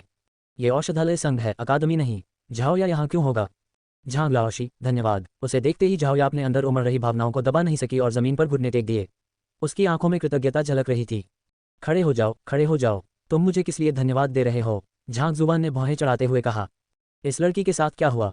मुझे देखकर घुटने टेक दिए। क्या ऐसा हो सकता है कि उसकी बीमारी ठीक हो गई हो? इस पर उन्होंने पूछा, क्या आपने अभी तक फ्रिगिड मदर ग्रास खाए हैं? इसके क्या प्रभाव हैं? फ्रिज्ड मदर ग्रास का नाम सुनते ही याओहान, जो इस संभावना पर विचार कर रही थी कि क्या झांग जुबान ने झाओया को ये जड़ी बूटी उपहार में देने से पहले इसके महत्व से अनभिज्ञता दिखाई थी, कांप उठी। ऐसा लगता है कि वह इस जड़ी बूटी के बारे में जानता है। अगर ऐसा है तो उसे इसका महत्व भी पता होना चाहिए। अपने छात्र को इतनी मूल्यवान जड़ी बूटी इतनी लापरवाही से देना और अपने छात्र की अद्वितीय शारीरिक संरचना को जागृत करने के लिए औषधालय की परीक्षा देकर स्वयं को खतरे में डालना। झांग जुबान के सबक चाहे जैसे भी रहे हों, केवल यही जिम्मेदारी उन्हें विस्मय में डालने के लिए काफी थी। झांग लाओशी, मैं अपने पिछले अभद्र रवैये और आपकी दयालुता पर संदेह करने के लिए क्षमा चाहता हूँ। कृपया मुझे क्षमा कर दीजिए। याओहान आगे बढ़ी और माफी मांगते हुए सिर झुकाया। उनके पिछले कृत्य सचमुच हास्यास्पद थे। इतना जिम्मेदार शिक्षक अपने शिक्षण में कैसे अपर्याप्त हो सकता है? लगता है बाहर फैली अफवाहें आखिरकार झूठी हैं। उन दोनों को इस तरह व्यवहार करते देख झांग जुबान ने अपनी पलकें झपकाईं। क्या कोई मुझे बता सकता है कि क्या हो रहा है? मैंने तो सिर्फ एक प्रशिक्षु औषध विक्रेता की परीक्षा दी थी, ये लोग अचानक इतना अजीब व्यवहार क्यों कर रहे हैं? जल्द ही उसे स्थिति समझ में आ गई। दरअसल यहाँ आने का उनका मकसद सिर्फ झाओया की अनूठी शारीरिक क्षमता को जगाना नहीं था, बल्कि युआन ताओ के लिए था। उन्हें उम्मीद नहीं थी कि एक साधारण से काम से युआन ताओ में इतनी कृतज्ञता की भावना जागृत हो जाएगी। हालांकि स्थिति पर थोड़ा विचार करने के बाद उन्हें एक बात समझ में आई। दूसरों के नजरिए से फिर डिबेट एक ऐसी चीज थी जिसका अंत असफलता में ही होने की संभावना थी। यह एक बहुत बड़ा जोखिम था, फिर भी उन्होंने आगे बढ़ने का फैसला किया। उनकी नज़र में वह एक ऐसे शिक्षक बन गए थे जो अपने छात्रों के लिए अपना सब कुछ न्यौछावर कर सकते थे और हर बाधा को पार कर सकते थे। ये भावना ही अनमोल थी। ये सब जानने के बाद झांग जुबान के पास कहने के लिए शब्द नहीं थे। उसके कार्यों ने झाओया को प्रभावित किया था, लेकिन उसी तरह दूसरे पक्ष के कार्यों ने भी उसे प्रभावित किया था। पहले वह इन छात्रों को सिर्फ इसलिए इस्तेमाल करता था ताकि उसे स्कूल से निकाले जाने से बचाया जा सके, लेकिन इस पल उसे यह सरल सच्चाई समझ में आ गई कि सभी मनुष्यों में भावनाएं होती हैं। वे आपके साथ वैसा ही व्यवहार करेंगे जैसा आप उनके साथ करेंगे। बच्चों की ज्ञान की प्यास और उनके प्रति कृतज्ञता की भावना ने उन्हें एक शिक्षक के दायित्वों और उन पर पड़ने वाले भारी बोझ को समझने में मदद की। चिंता मत करो, मेरे विद्यार्थियों के रूप में मैं तुम सबको नई ऊंचाइयों तक ले जाऊंगा, दुनिया के शिखर तक। अपनी मुट्ठियों को कसकर भींचते हुए झांग जुबान ने एक गंभीर प्रतिज्ञा की। इस क्षण उन्होंने अंततः एक पारलौकिक व्यक्तित्व से एक शिक्षक के रूप में अपना रूपांतरण पूरा कर लिया था। बूम! जैसे ही यह विचार मन में आया, स्वर्गपथ के पुस्तकालय के शिखर पर एक तीव्र ध्वनि गूंजी और एक स्वर्णिम पुस्तक प्रकट हुई। हालांकि झांग जुबान ने इस पर ध्यान नहीं दिया। अध्याय 103 फाइटर चेक दान पिक्स्यू क्षेत्र स्वर्गपथ का पुस्तकालय। झांग लाओशी, मेरे पास अभी शीत सूर्य माता घास के लिए पर्याप्त धन नहीं है, इसलिए मैं पहले आपको कुछ हिस्सा दे रहा हूँ। इसे ऐसे समझे जैसे हमारे बेयू शहर ने इसे आपसे खरीदा हो। आखिरकार हम आपसे यह उम्मीद नहीं कर सकते कि आप शियाओजी को पढ़ाते पढ़ाते दिवालिया हो जाएं। जियाओजी योजक चिन्ह ग्रेटर देन युवा मालकिन। झांग जुबान में हुए बदलावों से बेखबर याओहान ने आगे बढ़कर कुल 20,000 मूल्य के नोट सौंप दिए। इसकी कोई ज़रूरत नहीं है, ये तो बस एक औषधीय जड़ी बूटी है, कोई बड़ी बात नहीं। झांग जुबान ने सिर हिलाया। उन्हें अभी अभी शिक्षक होने की जिम्मेदारी का एहसास हुआ था, तो ऐसे में वे इस समय किसी छात्र से पैसे कैसे ले सकते थे? इसके अलावा ये तो बस शीत सूर्य की मात्र घास का एक छोटा सा पौधा था।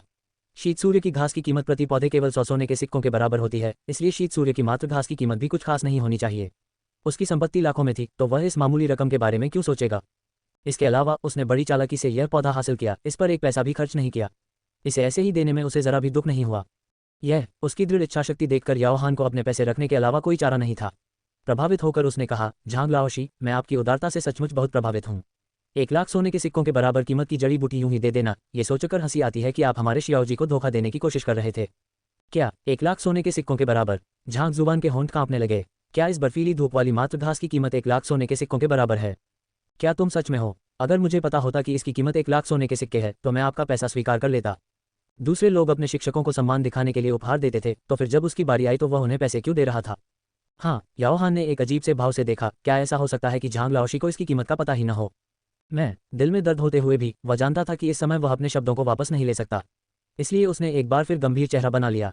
सांसारिक वस्तुओं को तुच्छ समझते हुए घमंड से भरा हुआ उसने कहा, बिल्कुल नहीं, मेरे लिए पैसे का कोई महत्व नहीं है।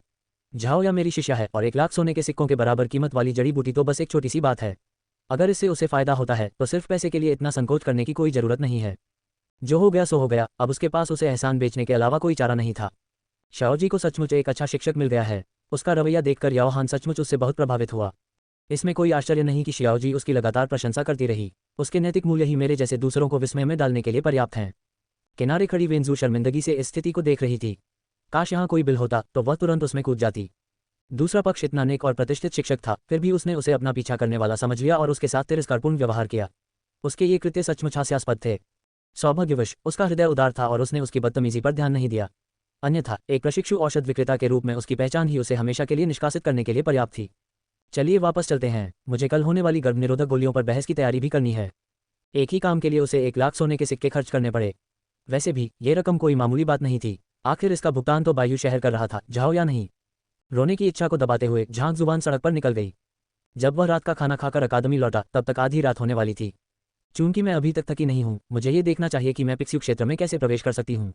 अपने पिछले जन्म में वह एक रात्रिचर उल्लू था। इसके अलावा उसकी साधना के स्तर को देखते हुए उसकी शारीरिक स्थिति उस समय की तुलना में कहीं बेहतर थी। रात काफी ढल चुकी थी, फिर भी उसे जरा भी थकान नहीं थी। आज एनलाइटनमेंट विल टावर में पिक्स्यू क्षेत्र के एक विशेषज्ञ की शक्ति को उजागर करने के बाद अकादमी को जल्द ही उन्हें एक वरिष्ठ सदस्य की उपाधि प्रदान करने के लिए कदम उठाना चाहिए। बुजुर्ग बनने पर उन्हें बुजुर्गों के संकलन मंडप में प्रवेश की अनुमति दी जाएगी। तब तक वह अपने स्वरपथ दिव्य कला को परिपूर्ण करने के लिए पर्याप्त फाइट चेक दान गुप्त नियमावली प्राप्त करने में सक्षम हो जाएगा। बेशक उससे पहले भी इसकी पढ़ाई करना ठीक था। आखिरकार उसने मास्टर लू चेन के निवास से कई गुप्त नियमावली की प्रतियां तैयार कर ली थीं। भले ही उनमें से कुछ ही शब्द सही थे और इसलिए उन्हें जोड़कर एक पूर्ण संस्करण बनाना संभव नहीं था, फिर भी उनका अध्ययन करना सार्थक था। अचानक उसके दिमाग में एक विचार आया और मास्टर लू चेन के निवास पर देखी गई लगभग 1 दर्जन किताबें उसकी चेतना में प्रकट हो गईं। दरअसल पिक्स्यू स्तर की साधना बहुत कठिन नहीं है। एकमात्र कठिनाई जो आपको झेलनी पड़ेगी वह है EQ पॉइंट्स को भेदने का क्रम। कई मैनुअलों को सरसरी तौर पर पढ़ने के बाद झांग जुबान को एक बात समझ में आई। ऐसा कहा जाता है कि मानव शरीर पर 108 EQ पॉइंट्स होते हैं। हालांकि इनमें से केवल 72 को ही खोला जा सकता है। इसके अलावा इन EQ पॉइंट्स को खोलने का एक विशिष्ट क्रम होता है। हर किसी का शरीर अलग होता है और इसलिए सर्वोत्तम परिणाम प्राप्त करने के लिए हर किसी को अलग अलग क्रम का पालन करना पड़ता है। यदि किसी को सही तरीका नहीं मिलता है तो संभव है कि वे केवल 30 से 40 EQ पॉइंट्स ही खोल पाएं और जीवन भर वहीं अटके रहें। यह नदी से गाद और कीचड़ साफ करने जैसा है। नदी को पूरी तरह से साफ करने के लिए ऊपरी धारा से सफाई करना जरूरी है। अगर बीच से सफाई शुरू की जाए तो नदी पूरी तरह से साफ नहीं होगी, बल्कि इससे रुकावट भी पैदा हो सकती है। इसीलिए सबसे पहले जिस EQ पॉइंट को खोलना है वह महत्वपूर्ण है। अगर इसमें कोई गलती हो जाए तो इसके विनाशकारी परिणाम होंगे। ये पुस्तक गोल्डन फ्लेम टेक्निक कहती है कि सबसे पहले शेनली EQ पॉइंट को खोलना चाहिए। केवल बलपूर्वक ही अन्य महत्वपूर्ण EQ पॉइंट्स को खोला जा सकता है। वहीं दूसरी ओर आर्ट ऑफ सन एडेप्टेशन कहती है कि जोंगशू EQ पॉइंट से शुरुआत करनी चाहिए, क्योंकि यह मानव शरीर के ठीक केंद्र में स्थित है। प्रत्येक पुस्तक में यह बताया गया था कि किस EQ पॉइंट से शुरुआत करनी चाहिए और उन सभी के तर्क तार्किक प्रतीत होते थे। इन सब बातों को पढ़कर शायद दूसरे लोग भ्रमित हो जाएं, लेकिन झांग जुबान के पास स्वरपथ का पुस्तकालय था। एक ही नज़र में वह जान गया कि ये सब बातें झूठी थीं। सही EQ पॉइंट न ढूंढ पाना नदी के स्रोत को न ढूंढ पाने के बराबर है। अगर शुरुआत में ही कोई गलती हो जाए तो आगे बढ़ना मुश्किल हो जाएगा। भूल जाए। कुछ देर और अध्ययन करने के बाद झांग जुबान को एहसास हुआ कि किसी भी मैनुअल में उस पहले EQ पॉइंट का सही उत्तर नहीं था जिसे उसे भेदना था। जब वह हार मानने ही वाला था तभी उसके मन में एक विचार आया। यदि इन सभी पुस्तकों में दर्ज बातें गलत हैं और यह मानते हुए कि मनुष्य के शरीर में कुल 108 EQ पॉइंट्स होते हैं, तो यदि मैं उन्हें एक एक करके आजमाऊं तो क्या मैं ये पता नहीं लगा पाऊंगा कि मुझे अपने EQ पॉइंट्स को किस क्रम में खोलना चाहिए। EQ पॉइंट्स को भेदने का तरीका सरल था, बस अपनी जैन की ऊर्जा का उपयोग करके उन्हें पार करना था। मुख्य समस्या ऐसा करने के क्रम की थी। चूंकि ये सभी गलत थे, इसलिए उसके शरीर में मौजूद 108 EQ पॉइंट्स में से कोई एक तो सही होना ही चाहिए। अन्य लोग शायद इन्हें एक एक करके आजमाने में असमर्थ हों, लेकिन उनके लिए ऐसी कोई समस्या नहीं थी। चूंकि उनके पास स्वर्ग के मार्ग का पुस्तकालय था, इसलिए सभी त्रुटियों को दूर करने के बाद जो कुछ विशेष बचता वह स्वाभाविक रूप से सही होना चाहिए। इसे आजमाए। इस बिंदु पर झांग जुबान ने जरा भी संकोच नहीं किया। ब्रश और कागज उठाकर उन्होंने मानव शरीर पर मौजूद 108 EQ पॉइंट्स को लिखा और विभिन्न गुप्त ग्रंथों में दिए गए गलत EQ पॉइंट्स को मिटा दिया। साथ ही उन अन्य EQ पॉइंट्स को भी मिटा दिया जो उनके लिए ग्रंथों में सूचीबद्ध क्रम में सही स्थिति में पाए गए थे। इसके बाद 108 EQ पॉइंट्स में से केवल 20 ही बचे थे। हालांकि चिंता करने की कोई जरूरत नहीं थी। झांग जुबान ने एक मैनुअल की हाथ से नकल की और क्रम में पहले EQ पॉइंट के 20 EQ पॉइंट्स को एक एक करके बारी बारी से स्पर्श किया। विंग स्वरपथ के पुस्तकालय में एक नई गुप्त नियमावली प्रकट हुई जिसमें इसकी त्रुटियों और खामियों को दर्शाया गया था। अपने 13वें प्रयास में उनके दिमाग में एक विचार आया और गुप्त नियमावली में उन्हें पहला ऐसा EQ पॉइंट मिला जिसमें कोई खामी नहीं थी। हाँ, मैं कामयाब हो गया। सोचिए, ये तो शिनटियाओ EQ पॉइंट होगा। चूंकि हेवन पाथ लाइब्रेरी ने इसमें कोई गलती नहीं बताई है, इसका मतलब है कि पिक्स्यू क्षेत्र में प्रवेश करने के लिए मुझे यही पहला EQ पॉइंट पार करना होगा। शिनटियाओ EQ पॉइंट मानव शरीर में एक छिपा हुआ EQ पॉइंट है। शुद्ध झेंकी के बिना एक फाइटर 5 दान शिखर के लिए भी इसे खोलना असंभव है। इसलिए इसका उल्लेख किसी भी मैनुअल में नहीं है। पहले EQ पॉइंट को खोलने की पुष्टि करने के बाद झांग जुबान उत्साह से भर गया। शिनटियाओ EQ पॉइंट हृदय की गहराई में स्थित था। इसे 36 रोधक EQ पॉइंट्स में से एक माना जाता था। पर्याप्त शुद्ध झेंकी के बिना न केवल इसे खोलना संभव नहीं था, बल्कि इसे खोलने का प्रयास करते समय साधना भी अनियंत्रित हो सकती थी। यदि स्वर्गपथ के पुस्तकालय द्वारा सत्यापन न किया गया होता तो वह कभी विश्वास नहीं करता कि यह पहला EQ पॉइंट होगा जिसे उसे खोलने की आवश्यकता होगी। इसमें कोई आश्चर्य की बात नहीं थी कि वह जिन नियमावली की नकल कर रहा था उनमें उसे सही क्रम नहीं मिल पाया। ये सोचना भी अजीब था कि उसके लिए शुरुआत करने के लिए सही EQ पॉइंट शायद लॉफ्ट EQ पॉइंट्स में से एक था। अब तो ऐसा लगता है कि भले ही इसे बंद EQ पॉइंट कहा जाता है, लेकिन सही क्रम का पालन करने पर इसे खोला जा सकता है। अध्याय 104 फाइटर चेक दान पिक्स्यू क्षेत्र द्वितीय भाग स्वरपथ का पुस्तकालय। चलो शुरू करें। सही EQ पॉइंट का पता चलने के बाद बाकी सब कुछ आसान हो गया। उन्हें खोलने की विधि लगभग एक जैसी ही थी। बिना ज्यादा झिझक के झांग जुबान ने अपने शरीर में मौजूद जैन की ऊर्जा को शिनटियाओ EQ पॉइंट की ओर निर्देशित किया। बूम! कुछ ही देर बाद एक जोरदार धमाका हुआ और झांग जुबान का शरीर अनियंत्रित रूप से डगमगाने लगा। कुछ ही क्षणों में झांग जुबान ने अपनी मानसिक स्थिति में गुणात्मक सुधार महसूस किया। चाहे उनकी ऊर्जा हो या उनकी प्रतिक्रिया की गति, उनमें जबरदस्त सुधार हुआ। उन्होंने सफलतापूर्वक फाइटर 6 दान पिक्स्यू क्षेत्र को पार कर लिया था। अगर वह इस क्षण अपनी आंखें बंद कर ले तो उसे अपने शरीर के भीतर एक EQ पॉइंट से प्रकाश निकलता हुआ महसूस होगा, जैसे अंधेरी रात के बीच में एक तारा। गू गू गू! जैसे ही EQ पॉइंट खुला, आध्यात्मिक ऊर्जा तुरंत प्रवाहित होने लगी, जिससे एक झंझनाहट के साथ उसकी शक्ति में वृद्धि हुई। महान! अपने शरीर में हो रहे परिवर्तनों को महसूस करते हुए झांग जुबान को पता चल गया कि उसने सफलतापूर्वक अगले स्तर में प्रवेश कर लिया है। खेती की तकनीकों की नियमावली के बिना भी मैं हर संभव तरीके से प्रयोग करके सही रास्ता खोजने की कोशिश कर सकता हूँ। चाहे मेरी साधना में 10,000 रास्ते ही क्यों न हो, जब तक मैं सभी गलत रास्तों को हटाता रहूंगा, अंततः मुझे सही रास्ता मिल ही जाएगा। उसकी आंखों में उत्साह की चमक थी। यह महज एक अनुमान था जो उसने अचानक लगाया था, इसलिए उसे वास्तव में सफल होने की उम्मीद नहीं थी। बेशक ऐसी विधि केवल पिक्स्यू स्तर के लिए ही संभव थी। मानव शरीर में कुल 108 एक्यू पॉइंट्स होते हैं और वे सभी स्थिर होते हैं, इसलिए उसके लिए उन्हें एक एक करके आजमाना संभव था। हालांकि अगर वह सचमुच कहीं से भी अपनी कोई साधना तकनीक बनाने की कोशिश करता तो स्वर्गपथ के पुस्तकालय के साथ भी वह निश्चित रूप से थक कर मर जाता। दरअसल झांग जुवान को यह नहीं पता था कि 36 बंद एक्यू पॉइंट्स की ख्याति यूं ही नहीं मिली थी। शुद्धतम झेनकी के बिना इन एक्यू पॉइंट्स को खोलना असंभव था। एक सरल उदाहरण से समझे तो यदि अन्य एक्यू पॉइंट्स को पद मान लें तो 36 अवरुद्ध एक्यू पॉइंट्स को पिनहोल के आकार के पद मान लें। अशुद्ध झेनकी ऊर्जा मटमैले पानी के समान है। यद्यपि यह अन्य पथों से आसानी से बह सकती है, लेकिन पिनहोल के आकार के इन पथों से गुजरना इसके लिए असंभव है। मटमैले पानी में मौजूद गाद ही पथ को अवरुद्ध करने के लिए पर्याप्त है। यदि कोई इसे जबरदस्ती तोड़ने का प्रयास करता है तो हो सकता है कि वह अपने एक्यू पॉइंट को ही कुचल दे, जिससे शरीर में असंतुलन उत्पन्न हो जाए और अंततः मृत्यु हो जाए। झांग जुबान ने स्वर्गपथ की दिव्य कला का पूर्णतया अभ्यास किया था और उनकी झेनकी ऊर्जा में किसी भी प्रकार की अशुद्धि नहीं थी, बिल्कुल शुद्ध जल के समान। यहाँ तक कि पिनहोल जितने छोटे पथों का सामना करने पर भी यह आसानी से उनसे होकर गुजर सकती थी और सफलतापूर्वक एक्यू पॉइंट को भेज सकती थी। मुझे दूसरे एक्यू पॉइंट से शुरुआत करनी चाहिए। एक सफल अनुभव के बाद झांग जुबान ने दूसरे एक्यू पॉइंट की खोज जारी रखी। कुछ समय बाद दूसरा एक्यू पॉइंट भी सफलतापूर्वक खुल गया।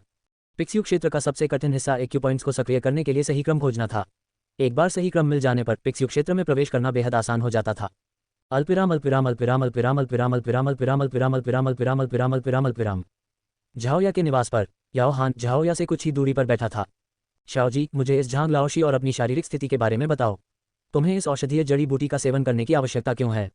शुरू में वह झांग जुबान के प्रति पूर्वाग्रही था, लेकिन जब उसने देखा कि वह अपने छात्रों के लिए खुद को खतरे में डाल रहा है और इतनी सहजता से 1 लाख सोने के सिक्कों के बराबर कीमत की औषधीय जड़ी बूटी दान कर रहा है, तो वह उसके बारे में अपनी धारणाओं पर संदेह करने से खुद को रोक नहीं सका। उनके कार्य भले ही दिखावटी हों, लेकिन उनकी वह शांत और बेफिक्र आभा और एक प्रबुद्ध विशेषज्ञ का वह स्वभाव बनावटी नहीं हो सकता। जिस व्यक्ति में इतनी आभा, स्वभाव और नैतिकता हो, वह भला महिलाओं को धोखा देने वाला खलनायक कैसे हो सकता है? ऐसा लग रहा था मानो वह शुरू से ही गलतफहमी में था। इसके अलावा शियाओजी तो हमेशा से स्वस्थ थी। उसे इस औषधीय जड़ी बूटी का सेवन करने की क्या जरूरत थी, वो भी इतनी महंगी और कीमती जड़ी बूटी का? संदेह से भरा हुआ वह उसके घर पहुंचते ही उन मुद्दों को उठाने से खुद को रोक नहीं सका। झांग लाओशी, शुरू में मेरे मन में भी उनके प्रति पूर्वाग्रह था, जब तक मैंने उनकी क्षमताओं को व्यक्तिगत रूप से नहीं देखा और उनके व्याख्यान नहीं सुने। झाओया ने झांग जुबान से मिलने के बाद से घटी हर बात बताना शुरू कर दिया। अपनी शारीरिक बीमारी के बारे में बात करते ही उसका चेहरा लाल हो गया।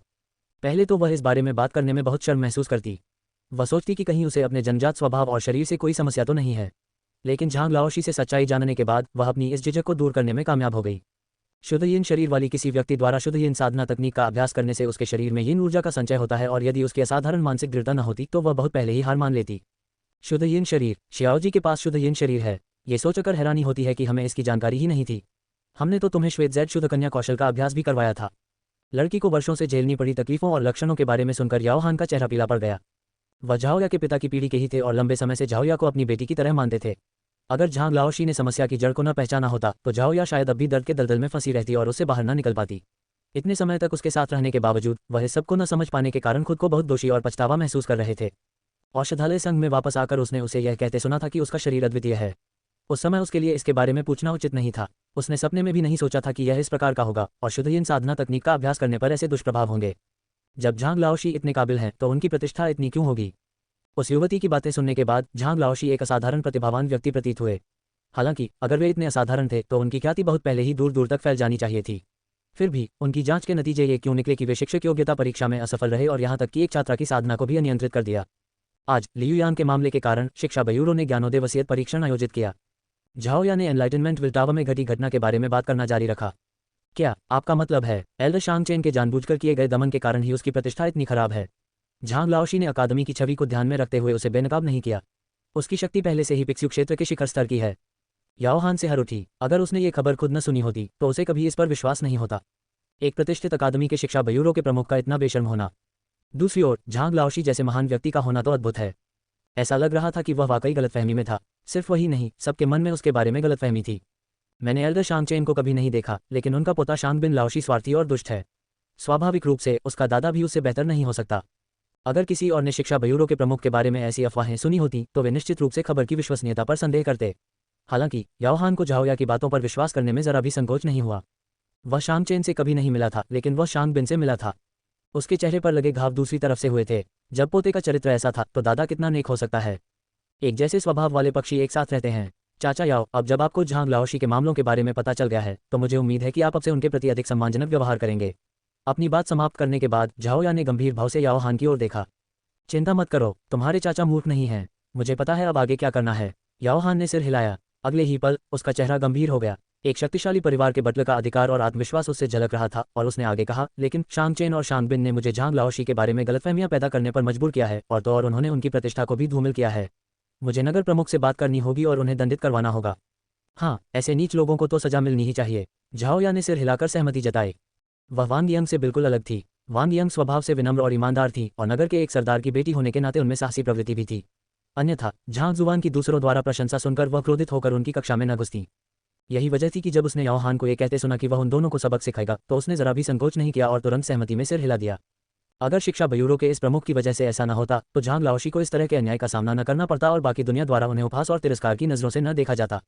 अन्यथा उनकी क्षमताओं को देखते हुए वह छात्रों को भर्ती करने में असमर्थ कैसे हो सकते हैं। उन्हें सबक सिखाया जाना चाहिए और वह भी इतना कड़ा सबक कि उनकी प्रतिष्ठा मिट्टी में मिल जाए। चाचा याओ, मैं आपसे इस जानकारी को फैलाने का आग्रह करूंगा। जितने ज्यादा लोगों को इसके बारे में पता चलेगा उतना ही अच्छा होगा। ये कहकर झाओ या ने आदेश दिया। हाँ, याओ हान ने सिर हिलाकर जवाब दिया। अध्याय 105 नई चिंताएं पहला भाग स्वर्ग के पथ का पुस्तकालय। पाइप शर्त लगाओ। पूरी रात भर उसकी साधना में निरंतर वृद्धि होने के साथ साथ उसकी प्रगति की आवाज समय समय पर सुनाई देती रही। सोचो, रात पलक झपकते ही बीत जाएगी। अंततः झांग जुबान ने अपनी आंखें खोलीं। सूरज पहले ही निकल चुका था। पूरी रात बिना सोए रहने के बावजूद झांग जुबान को न केवल थकान महसूस नहीं हुई बल्कि वह तरोताजा महसूस कर रहा था। उनकी ऊर्जा की शुद्धता और स्वरपथ की दिव्य कला की विशिष्टता के कारण उनकी साधना के स्तर को पार करना अत्यंत आसान था। बस उन्हें सही स्पर्श बिंदुओं की पहचान करने में समय लगा। फिर भी एक ही रात में उन्होंने 20 से अधिक स्पर्श बिंदुओं को सक्रिय कर दिया। परंपरागत मानकों के अनुसार एक योद्धा अपने पूरे शरीर में केवल 72 एक्यू पॉइंट्स ही खोल सकता था। खोले गए प्रत्येक 18 एक्यू पॉइंट्स को एक स्तर माना जाता था। कहने का तात्पर्य यह था कि यदि कोई एक -18 एक्यू पॉइंट्स खोलता है तो वह पिक्स्यू क्षेत्र के प्राथमिक चरण में होता है, 19-36 एक्यू पॉइंट्स मध्यवर्ती चरण के लिए, 37-54 उन्नत चरण के लिए और 55-72 शिखर के लिए। हालांकि अधिकांश लोगों के पास मौजूद जेनकी की कम शुद्धता और उनके द्वारा अपने एक्यू पॉइंट्स को खोलने के गलत क्रम के कारण अधिकांश लोगों की साधना 30 से 40 एक्यू पॉइंट्स खोलने के बाद रुक गई। उनके लिए शक्ति बढ़ाने का एकमात्र तरीका फाइटर 7 दानटोंगक्सुआन स्तर को पार करने का प्रयास करना था। परिणामस्वरूप उपरोक्त वर्गीकरण सैद्धांतिक ही रहा। त्यानिक्सुआन साम्राज्य के मानकों के आधार पर पिक्सुए क्षेत्र की मूल अवस्था को एक -10 एक्यू पॉइंट्स खोलने, मध्यवर्ती अवस्था को 11-20, उन्नत अवस्था को 21-30 और शिखर अवस्था को 31 और उससे ऊपर के रूप में वर्गीकृत किया गया था। जब तक किसी व्यक्ति के 31 या उससे अधिक एक्यू पॉइंट्स खुल जाते थे, चाहे वे 31 हो या 72, उन सभी को त्यानिक्सुआन साम्राज्य में पिक्स्यू क्षेत्र का शिखर माना जाता था। जब झांग जुबान डिंगली स्तर के शिखर पर थे तब उनके पास पहले से ही 8 डिंग की शक्ति थी। अपने पहले 3 साधना स्तरों को पुनः प्राप्त करने के बाद उनकी शक्ति में 12 डिंग की वृद्धि हुई। इन सबको मिलाकर पिक्स्यू स्तर में प्रवेश करने से पहले उनके पास कुल 20 डिंग की शक्ति थी। केवल जेनकी को ध्यान में रखते हुए 20 एक्यू पॉइंट्स को खोलने के बाद उनके पास 40 डिंग की शक्ति थी। ये पिक्स्यू स्तर के शिखर विशेषज्ञ के बराबर थी। अन्य लोगों को आधे महीने में एक भी एक्यू पॉइंट खोलने में कठिनाई होती थी, जबकि उसने एक ही रात में 20 एक्यू पॉइंट खोल दिए। इसके अलावा 90% समय सही क्रम की खोज में व्यतीत हुआ। कोई भी यह विश्वास नहीं कर सकता कि किसी की साधना का स्तर इतनी तेजी से बढ़ सकता है। हालांकि अगर दोषरहित स्वरपथ दिव्य कला में ऐसे प्रभाव न होते तो यह परिपूर्ण शब्द के योग्य नहीं होती। कुछ खाने के बाद वह कक्षा की ओर चल पड़ा। अल्पिराम अल्पिराम अल्पिराम अल्पिराम अल्पिराम अल्पिराम अल्पिराम अल्पिराम अल्पिराम अल्पिराम अल्पिराम। आप कह रहे हैं कि अपनी अनूठी प्रकृति को जागृत करने का तरीका खोजने के लिए झांग लाओशी औषधि विक्रेता बनने के लिए औषधि विवाद में भाग लेने को तैयार थे। कक्षा में झाओ या ने वांग यांग और बाकी सभी को कल हुई घटना के बारे में बताया। झांग लाओशी ने हमारे लिए साधना तकनीकें बनाई थी और अब वह हमारे कल्याण के लिए खुद को खतरे में डाल रहे हैं। चाहे कुछ भी हो जाए, हमें फ्रेशमैन टूर्नामेंट में अच्छे परिणाम हासिल करने ही होंगे, अन्यथा हम झांग लाओशी को सचमुच निराश कर देंगे और हमें प्रशिक्षित करने के उनके प्रयास व्यर्थ हो जाएंगे। झेंग यांग और अन्य लोगों की आंखों में तीव्र जुनून झलक रहा था। यहाँ तक कि आमतौर पर आलसी रहने वाला युवान ताओ भी उत्तेजित हो गया था। योद्धाओं ने अपने साथी की रक्षा करते हुए अपनी जान गंवाई। झांग लाओशी ने उनकी रक्षा के लिए बहुत कुछ किया था। अगर वे अब भी इस कृतज्ञता को नहीं समझते तो वे सचमुच विद्वान होंगे। नहीं, मुझे अभी से खेती शुरू करनी होगी। मैं भी। पल भर में सभी में जोश भर गया और सबके मन में सिर्फ एक ही लक्ष्य रह गया। वो था फ्रेशमैन टूर्नामेंट में अपनी ताकत से सबको चौंकाते हुए झांग लाओशी को गौरव दिलाना। इन सब में क्या खराबी है? कक्षा में प्रवेश करते ही उसने देखा कि उसके सभी छात्र न केवल उपस्थित थे बल्कि उनमें से प्रत्येक गंभीरता और लगन से साधना कर रहा था। झांग जुबान को यह स्थिति कुछ अजीब लगी। क्या इन लोगों में कुछ गड़बड़ थी? अध्यापक, जैसे ही वह अपनी पढ़ाई शुरू करने वाला था उसने वांग ताओ, वांग यान और झाओ यानफेंग को आते हुए देखा। झांग जुबान पहले ही वांग ताओ और वांग यान को कक्षा के किनारे बैठकर सुनने के लिए सहमत हो चुकी थी, लेकिन झाओ यानफेंग भी यहाँ क्यों थी? मैंने लू लाओशी की देखरेख से हटने का अपना ही अनुचित निर्णय लिया। यदि मेरे इस निर्णय से आपको कोई परेशानी हुई हो तो कृपया मुझे दंडित करें। जैसे ही झांग जुबान कक्षा में दाखिल हुई, झाओ यानफेंग ने तुरंत अपना जुर्म कबूल कर लिया। ये शब्द सुनकर झांग जुबान को समझ में आ गया कि लू जुन ने अचानक उससे झगड़ा क्यों शुरू कर दिया। तो यही कारण था। अकादमी के सबसे प्रतिष्ठित और प्रतिभाशाली शिक्षक होने के बावजूद उनके 2 छात्रों ने उनकी शिक्षा छोड़कर सबसे बुरे शिक्षक की शिक्षा लेने का फैसला किया। चाहे वह कोई भी शिक्षक हो, वे निश्चित रूप से इस स्थिति को अस्वीकार्य पाते। अगर यह बात फैल गई तो वह भविष्य में अन्य छात्रों को पढ़ाना कैसे जारी रख पाएगा? इस स्थिति में वह अपने छात्रों का विश्वास कैसे जीत पाएगा? ठीक है, अब आप मेरे पार्ट सुन सकते हैं। चूंकि मामला पहले ही घटित हो चुका था, अगर वह झाओ यानफेंग को वापस भेज देता तो दूसरे लोग सोच सकते थे कि वह लूशुन से डरता है, इसलिए वह केवल इस मामले से अनभिज्ञ होने का नाटक कर सकता था। वैसे भी उन्हें अपने पार्ट में सुन रहे छात्रों को कोई सुझाव देने की कोई बाध्यता नहीं थी। वे चाहें तो जा सकते थे और इससे उनका समय भी व्यर्थ नहीं जाता। एक पल रुकिए, आप सभी को कल मैंने आप सभी को जो साधना तकनीकें बताई थी उन्हें आजमाने की कोशिश कर लेनी चाहिए थी। उन तीनों को नजरअंदाज करते हुए झांग हुआ ने अपना ध्यान झाओया, वांग यांग और अन्य लोगों की ओर मोड़ दिया। हमारे पास है। उनके छात्रों की आंखें उत्साह से चमक रही थीं। झांग लाओशी द्वारा उनके लिए बनाई गई साधना तकनीक अद्भुत थी। मात्र एक रात के प्रशिक्षण से ही उन्होंने अपने शरीर में ऊर्जा का तीव्र विस्तार महसूस किया। एक दिन का परिश्रम ही उनके द्वारा पहले 10 दिनों में प्राप्त की गई उपलब्धि के बराबर था। इसलिए वे अपने सामने बैठे शिक्षक से और भी अधिक प्रभावित हुए। हाँ, मुझे अपनी मुक्केबाजी की प्रैक्टिस दिखाओ। वांग यंग, हम तुमसे ही शुरुआत करेंगे। झांग जुबान ने अपनी निगाहें उसकी ओर घुमाईं। हाँ। वांग यंग आगे बढ़ी और तेजी से मुक्केबाजी का प्रदर्शन किया। इतना खराब भी नहीं। इसके बाद झांग जुबान ने सहजता से कुछ सुझाव दिए और उसकी साधना में कुछ कमियों की ओर इशारा किया। झाओ या, लियू यांग और अन्य लोगों के साथ भी ऐसा ही हुआ। कुल मिलाकर उनके पांचों छात्रों की साधना की गति काफी तेज थी। वास्तव में अन्य छात्रों की तुलना में यह आश्चर्यजनक गति थी। फिर भी अगर वे इसी गति से आगे बढ़ते रहे तो उनके छात्रों और लूशुन के छात्रों के बीच काफी अंतर बना रहेगा। लूशुन अकादमी के एक प्रतिभाशाली शिक्षक थे। उनके अधीन अध्ययन करने वाले छात्र मूलतः पूरी अकादमी के सर्वश्रेष्ठ छात्र होते थे। प्रवेश परीक्षा में छात्र के समग्र प्रदर्शन और क्षमता का आकलन किया गया। झाओ या, वांग यांग और अन्य छात्र अपनी क्षमता के बल पर शीर्ष 100 में जगह बना पाए। यदि केवल उनकी युद्ध क्षमता को ही आधार माना जाए तो पांचों में से केवल झाओ या ही उनसे बेहतर थी। बाकी 4 छात्रों की रैंकिंग शायद 500 से नीचे ही होती। ये बात युआन ताओ के लिए विशेष रूप से सच थी। प्रवेश परीक्षा में उनका स्थान उनकी प्रतिभा का प्रमाण था। लूशुन के अधीन सैकड़ों छात्रों का मुकाबला उनके अपने 5 छात्रों से कराना असंभव था। यह अन्यायपूर्ण होता, इसलिए उन्होंने उनमें से 5 को चुनकर उनसे लड़ने का फैसला किया। सैकड़ों प्रतिभाशाली छात्रों में से शीर्ष 5 का चयन करना कितना कठिन होगा, ये स्पष्ट रूप से देखा जा सकता था। बाकी सबको छोड़ दे तो प्रवेश परीक्षा के शीर्ष 3 छात्र उनके मार्गदर्शन में आए थे और तीनों ही फाइटर दो दान में जगह बना चुके थे। ये देखते हुए कि उन पांचों ने मिलकर भी चौथे स्थान पर रहे जू होन को हराने में असमर्थता जताई, तो वे बाकी 3 से व्यक्तिगत रूप से कैसे निपट सकते थे। भले ही प्रतिभा, क्षमता और व्यक्तित्व फ्रेशमैन टूर्नामेंट में छात्र की रैंकिंग बढ़ाने में मदद कर सकते हैं, लेकिन सबसे अधिक महत्व ताकत को ही दिया जाता था। शक्ति के बिना बाकी सब खोखली बातें थीं। एक बार जब वे अभ्यास के मैदान में हार जाते हैं तो पहले की सभी बातें बाकी सब बातों से निरर्थक हो जाएंगी।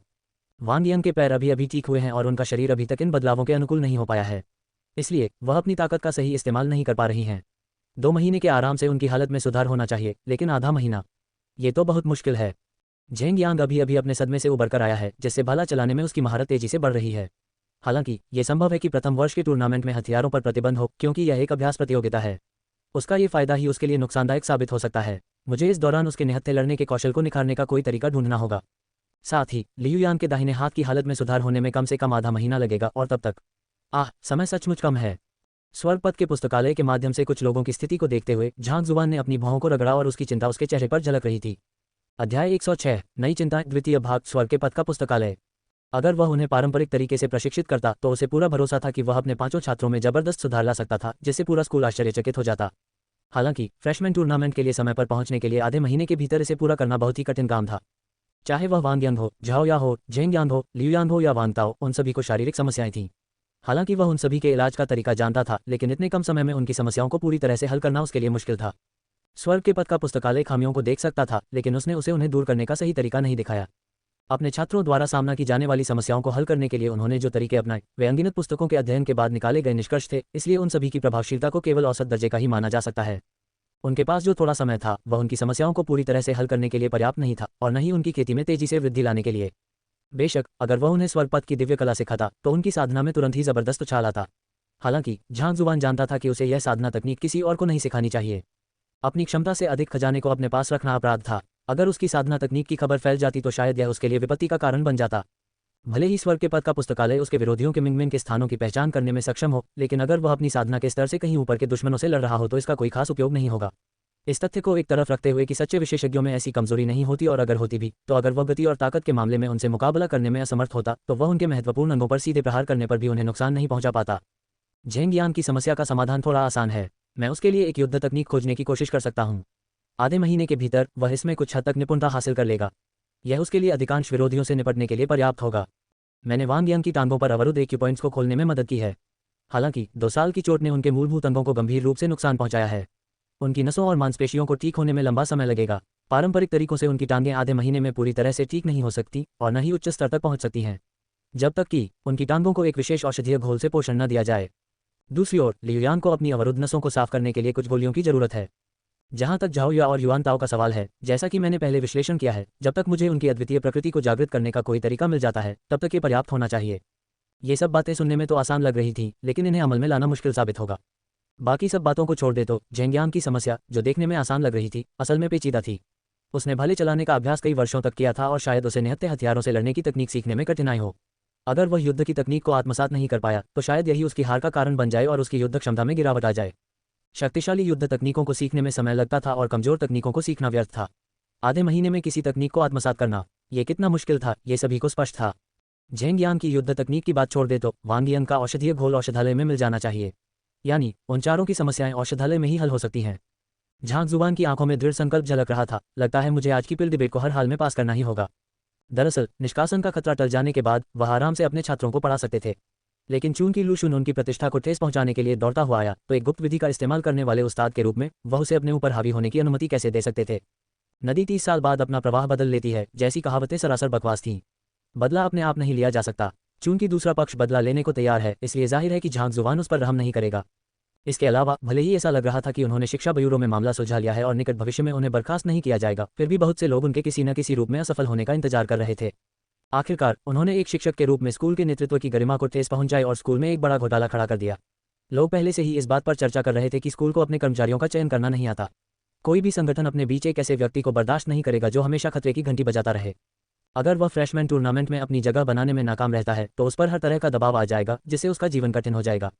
इसलिए उसे हर हाल में जीतना ही था, चाहे इसके लिए उसे कितनी भी कीमत चुकानी पड़े। जहां तक इस बात का सवाल है कि जब बाहर इतनी विशाल दुनिया मौजूद है तो उन्होंने अकादमी क्यों नहीं छोड़ी। एक शिक्षक के रूप में अगर उन्हें चुनौती दी जाती और वे हार जाते तो ये किसी दोषी अपराधी के भागने से कम नहीं होता। इससे शिक्षक संघ में उनके रिकॉर्ड पर दाग लग जाता और तब तक शायद उन्हें उच्च स्तरीय शिक्षक के पद पर भी पदोन्नति नहीं मिल पाती। मास्टर शिक्षक बनना तो दूर की बात है। हालांकि यह मुख्य कारण नहीं था। मुख्य कारण यह था कि उनके इन 5 छात्रों को उन पर पूरा भरोसा था। वे उनके जीवन में एक महत्वपूर्ण व्यक्ति बन चुके थे और एक शिक्षक के रूप में वे उन्हें निराश नहीं कर सकते थे। ठीक है, मैं अब पाठ शुरू करता हूँ। निष्कर्ष पर पहुंचने के बाद झांग जुबान घबराए नहीं और शांति से अपने छात्रों को पढ़ाना शुरू कर दिया। उनके व्याख्यान शिक्षकों के संकलन मंडप में मौजूद सभी पुस्तकों से एकत्रित किए गए असंख्य सही सिद्धांतों पर आधारित थे। वे गहन थे, हालांकि उबाऊ थे, लेकिन श्रोताओं को एक तरह का ज्ञानोदय प्रदान करते थे। उनके व्याख्यान से न केवल उनके 5 छात्रों को बहुत लाभ हुआ, बल्कि बगल में सुन रहे वांगताओ, वांगयान और झाओ यानफेंग भी उत्तेजना से लाल हो गए। उन्हें ऐसा लगा जैसे उन्होंने अभी अभी जिनसेन का फल खाया हो। इस क्षण उन्हें एहसास हुआ कि झांग लाओशी के व्यक्तिगत मार्गदर्शन के बिना भी केवल सुनकर ही उन्होंने खजाना जीत लिया था। जब तक वे गंभीरता से उनके उपदेश सुनते रहेंगे, उनकी साधना में निश्चित रूप से बहुत तेजी से प्रगति होगी। झांग लाओशी जिस बात की व्याख्या कर रहे थे वह एक नई तरह की प्रशिक्षण प्रणाली थी, एक बिल्कुल नया दृष्टिकोण था, कुछ ऐसा जो साधना की पूरी दुनिया में क्रांति ला देगा। मैं यही पाठ समाप्त करता हूँ। आप सभी वापस आकर ठीक से साधना करें। मैं कल आपकी साधना की जांच करूंगा। समय देखकर लग रहा था कि दोपहर होने वाली है। झांग जुबान ने उन्हें जाने का इशारा किया। हाँ, झाओया और अन्य लोग उठे और झांग जुबान को विदाई दी। गर्भनिरोधक गोलियों पर बहस शुरू होने वाली है, मुझे अभी निकलना चाहिए। समय किसी का इंतजार नहीं करता। चूंकि उसने औषधि विवाद के लिए आवेदन किया था, इसलिए स्वाभाविक रूप से वह इसे छोड़ेगा नहीं। झांग जुबान कक्षा से निकलकर औषधालय संघ की ओर चल पड़ा। कुछ ही देर में गिल पहुंचते ही वेनजू ने उनका स्वागत किया। कल की तिरस्कार भरी निगाहों की जगह अब सम्मान भरी निगाहों ने ले ली थी। हालांकि सामने खड़ा व्यक्ति उससे उम्र में छोटा था, फिर भी वह एक प्रमाणित प्रशिक्षु औषध विक्रेता था। उसने उसे नाराज करने की हिम्मत नहीं की। औषध विक्रेता ओयांग चेंग ने मुझे यहाँ आपका इंतजार करने के लिए कहा था। उनका कहना है कि 10 औषध विक्रेता यहाँ मौजूद हैं और औषधि बहस अब किसी भी समय शुरू हो सकती है। बेशक, अगर आप अपने वादे से मुकरना चाहें तो आप इस औषधि बहस को रद्द भी कर सकते हैं। वेनजू ने कहा, इसे रद्द करने की कोई जरूरत नहीं है। झांग जुबान ने अपना सिर हिलाया। दवा बनाने की कला के जरिए एक सितारा औषध विक्रेता बनने में उसे बहुत समय लग जाता। चूंकि वह आज ये कर सकता था, इसलिए उसके पीछे हटने का कोई कारण नहीं था। इस तरह मानो उसके इरादों को भांपते हुए वेनजू ने अपना सिर हिलाया और उसे अंदर ले आए। ये वही इमारत थी जहां औषध विक्रेता बनने के प्रशिक्षुओं की परीक्षा आयोजित की जाती थी। हालांकि वे अंदर की ओर बढ़ते गए और जल्द ही एक विशाल हॉल में पहुंच गए। कई 100 वर्ग मीटर के विशाल क्षेत्र में केंद्र में 10 कुर्सियां एक वृत्त में रखी थीं। कुर्सियों के वृत्त के पीछे एक विशाल कड़ाही रखी थी और उसके नीचे एक लौ भव्य रूप से जल रही थी, जिससे घुटन का एहसास हो रहा था। किसी सिद्धांत की सत्यता का पता लगाने के लिए उसे व्यवहारिक रूप से सत्यापित करना आवश्यक था। इसी उद्देश्य से यह उपकरण यहाँ मौजूद था। झांग जुबान, तुम यहाँ हो। अब पछताने का समय नहीं है। निश्चिंत रहो। तुम्हारी प्रतिभा को देखते हुए अगर तुम मेरे शिष्य बनो तो मैं ये सुनिश्चित करूंगा कि तुम 6 महीने के भीतर दवाइयां बनाना सीख जाओगे और औषधालय की परीक्षा उत्तीर्ण कर लोगे। जिया। दरवाजा खुला और ओयांग चेंग बाहर आया। उसके शब्दों में समझाने बुझाने का भाव था। उन्हें अब भी नहीं लगता था कि यह युवक गर्भनिरोधक गोलियों पर हो रही बहस में सफल हो पाएगा। आधा साल बहुत लंबा समय है। झांग जुबान ने सिर हिलाया। क्या मजाक है। अगर मेरे पास आधा साल का समय होता तो मुझे किताबें ढूंढने के लिए औषधालय संघ के दरवाजे खटखटाने की परेशानी नहीं उठानी पड़ती। ठीक है, ये जानते हुए कि उसे मनाने का कोई तरीका नहीं था, ओयांग चेंग ने निराशा में अपना सिर हिलाया। उसके नज़रिए से झांग जुबान अभी युवा था, इसलिए उसका आत्मसंतुष्ट होना स्वाभाविक था। एक बार जब वह इस मामले को बिगाड़ देता तो उसे गोली विवाद की कठिनाई का पता चल जाता। माननीय अतिथिगण, कृपया प्रवेश करें। उसके चिल्लाने पर कई लोग कमरे में दाखिल हुए। वे कुल 10 लोग थे, जिनमें से कुछ अधेड़ थे जबकि अन्य वृद्ध थे। यहाँ तक कि सबसे कम उम्र का व्यक्ति भी संभवतः कम से कम 40 वर्ष का था। कल का दवा विक्रेता डूमैन भी इस समूह में शामिल था। ये लोग औषध विक्रेताओं के लिए विशेष रूप से निर्मित चोगा पहने हुए थे। उनकी छाती पर एक अनूठा प्रतीक चिन्ह लटका हुआ था और उस पर बना एक तारा असाधारण रूप से स्पष्ट दिखाई दे रहा था। एक स्टार औषधालय, अध्याय 107, गोली विवाद की शुरुआत, स्वर्ग के पथ का पुस्तकालय। सामान्यतः यदि कोई एक स्टार औषध विक्रेता की परीक्षा देना चाहता था तो कार्यवाही का साक्षी बनने के लिए 2 स्टार औषध विक्रेता का उपस्थित होना आवश्यक था। हालांकि झांग जुबान पारंपरिक औषधि निर्माण परीक्षा के बजाय औषधि विवाद परीक्षा दे रहा था, इसलिए उसकी परीक्षा के लिए केवल 10 प्रथम सितारा औषधि शास्त्रियों की आवश्यकता थी। फिर भी पूरी कार्यवाही को रिकॉर्ड क्रिस्टल का उपयोग करके रिकॉर्ड किया जाना था ताकि मुख्यालय इसकी जांच और सत्यापन कर सके।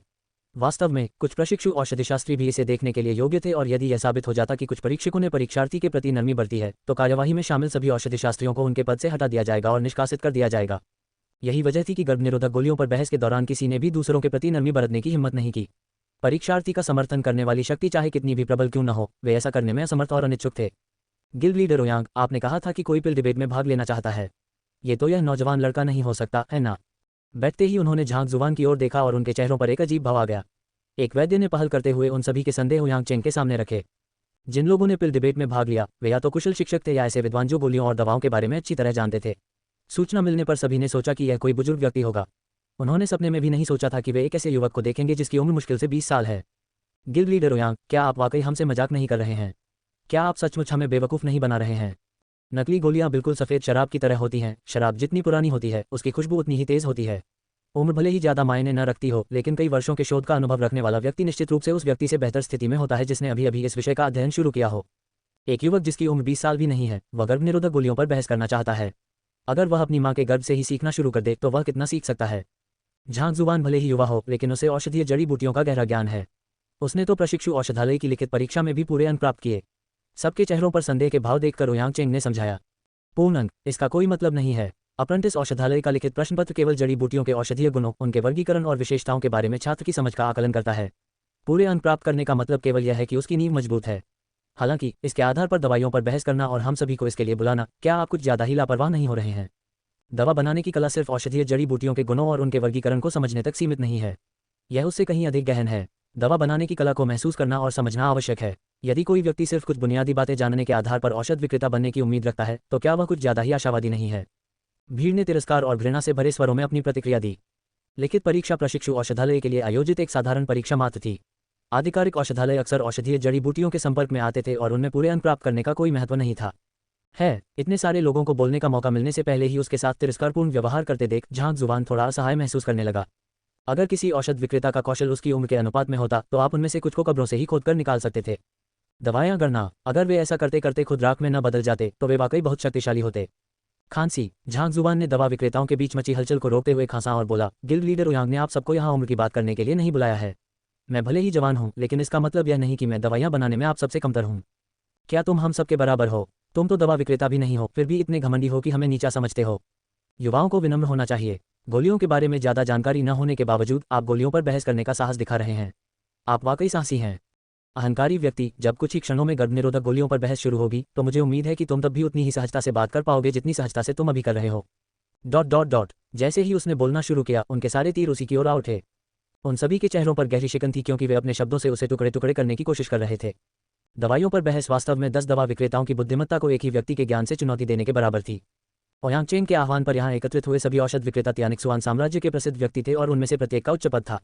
यदि वे किसी गुरु या वरिष्ठ से हार जाते तो भी यह उनके लिए स्वीकार्य परिणाम होता, लेकिन 20 वर्ष से भी कम आयु के एक अपरिपक्व लड़के के लिए यदि वे वास्तव में उससे हार जाते तो वे अपनी गरिमा कैसे बनाए रख पाते? इसलिए झांग जुबान को देखते ही उनके मन में उसके साथ नरमी से पेश आने का कोई इरादा नहीं था। इसके विपरीत उन्होंने शुरू से ही उस पर अत्याचार करने की कोशिश की। यह उसके आत्मविश्वास को कुचलने का प्रयास था। अपने पिछले जीवन में अविवाहित होने के कारण वह प्रतिदिन जोड़ों के प्रेम प्रदर्शन से व्याकुल रहता था। फिर भी क्या वह उन व्याकुलताओं पर काबू पाकर जीवन में आगे नहीं बढ़ पाया? इस तरह के हमले अब झांग जुबान पर कारगर नहीं रह गए थे। ठीक है, हालांकि दवाइयों पर बहस अभी शुरू भी नहीं हुई थी, फिर भी बारूद की गंध महसूस होने लगी थी। बहस को बढ़ते देख ओयांग चेंग के चेहरे पर गहरी लकीरें उभर आईं। उसने जल्दी से बीच में कहा, इस बारे में बात करने का कोई फायदा नहीं है, सब कुछ क्षमताओं से साबित होना चाहिए। आखिर क्षमता उम्र का भेद नहीं करती। चूंकि मैंने सबको यहाँ दवाइयों पर बहस के लिए इकट्ठा किया है, तो चलिए सीधे मुद्दे पर आते हैं और शुरू करते हैं। मैं पहले गर्भनिरोधक गोलियों पर चल रही बहस के नियमों के बारे में बात करूंगा। भीड़ द्वारा और भी अपमानजनक शब्दों का प्रयोग किए जाने के डर से ओयांग चेंग ने तुरंत समझाना शुरू किया, दवाओं पर बहस कोई वास्तविक बहस नहीं है, बल्कि 10 औषधि विक्रेता परीक्षार्थी से प्रश्न पूछेंगे जिनका उत्तर उसे देना होगा। यदि कोई प्रश्न ऐसा हो जिसका उत्तर वह न दे पाए या गलत उत्तर दे, तो परीक्षार्थी असफल हो जाएगा। यदि दोनों पक्ष पूछे गए प्रश्नों के उत्तरों को लेकर अनिश्चित हों, तो उत्तर की पुष्टि के लिए मौके पर ही एक परीक्षण किया जा सकता है। जिसका सिद्धांत उच्च गुणवत्ता वाली गोलियां बनाने में सक्षम होगा, वही जीतेगा। निश्चित रूप से औषध विक्रेताओं द्वारा उठाए गए प्रश्न प्रथम श्रेणी के औषध विक्रेता के ज्ञान के दायरे में होने चाहिए। साथ ही परीक्षकों को ऐसे रहस्यों के बारे में प्रश्न पूछने की अनुमति नहीं है जो दूसरों को ज्ञात न हो। इस समय ओयांग चेंग ने आसपास का जायजा लिया और पूछा, क्या आपके कोई और प्रश्न हैं? नियम सरल थे और व्याख्या स्पष्ट थी। नहीं, भीड़ ने एक साथ सिर हिलाया। एक औषध विक्रेता होने के नाते भले ही उन्होंने पिल डिबेट के बारे में कभी नहीं सुना हो, उन्हें पहले से ही इस पर शोध कर लेना चाहिए था। परीक्षार्थी से पूछे जा सकने वाले प्रश्नों की भी एक सीमा थी। आखिरकार एक प्रशिक्षु औषध विक्रेता ग्रेड 3 की गोली बनाने या गोली बनाने की किसी जटिल विधि के बारे में पूछे गए प्रश्न का उत्तर कैसे दे सकता था?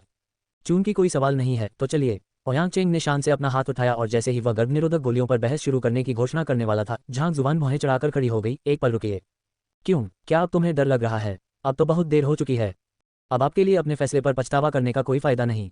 या तो हम अभी गर्भनिरोधक गोलियों पर बहस शुरू कर सकते हैं, या आप सीधे सीधे अपनी हार स्वीकार कर लें। झांग जुबान को कार्यवाही रोकते देख उन्होंने सोचा कि वह इस्तीफा देना चाहता है और उस पर ठंडी व्यंग्यात्मक टिप्पणी की। मेरे फैसले पर पछतावा? तुम अपने उन मानकों से मुझे मेरे फैसले पर पछतावा करवाना चाहते हो? झांग जुबान ने अपनी आक्रामक आभा को सक्रिय किया। क्या कहा आपने? एक बुजुर्ग व्यक्ति जोर से चिल्लाया।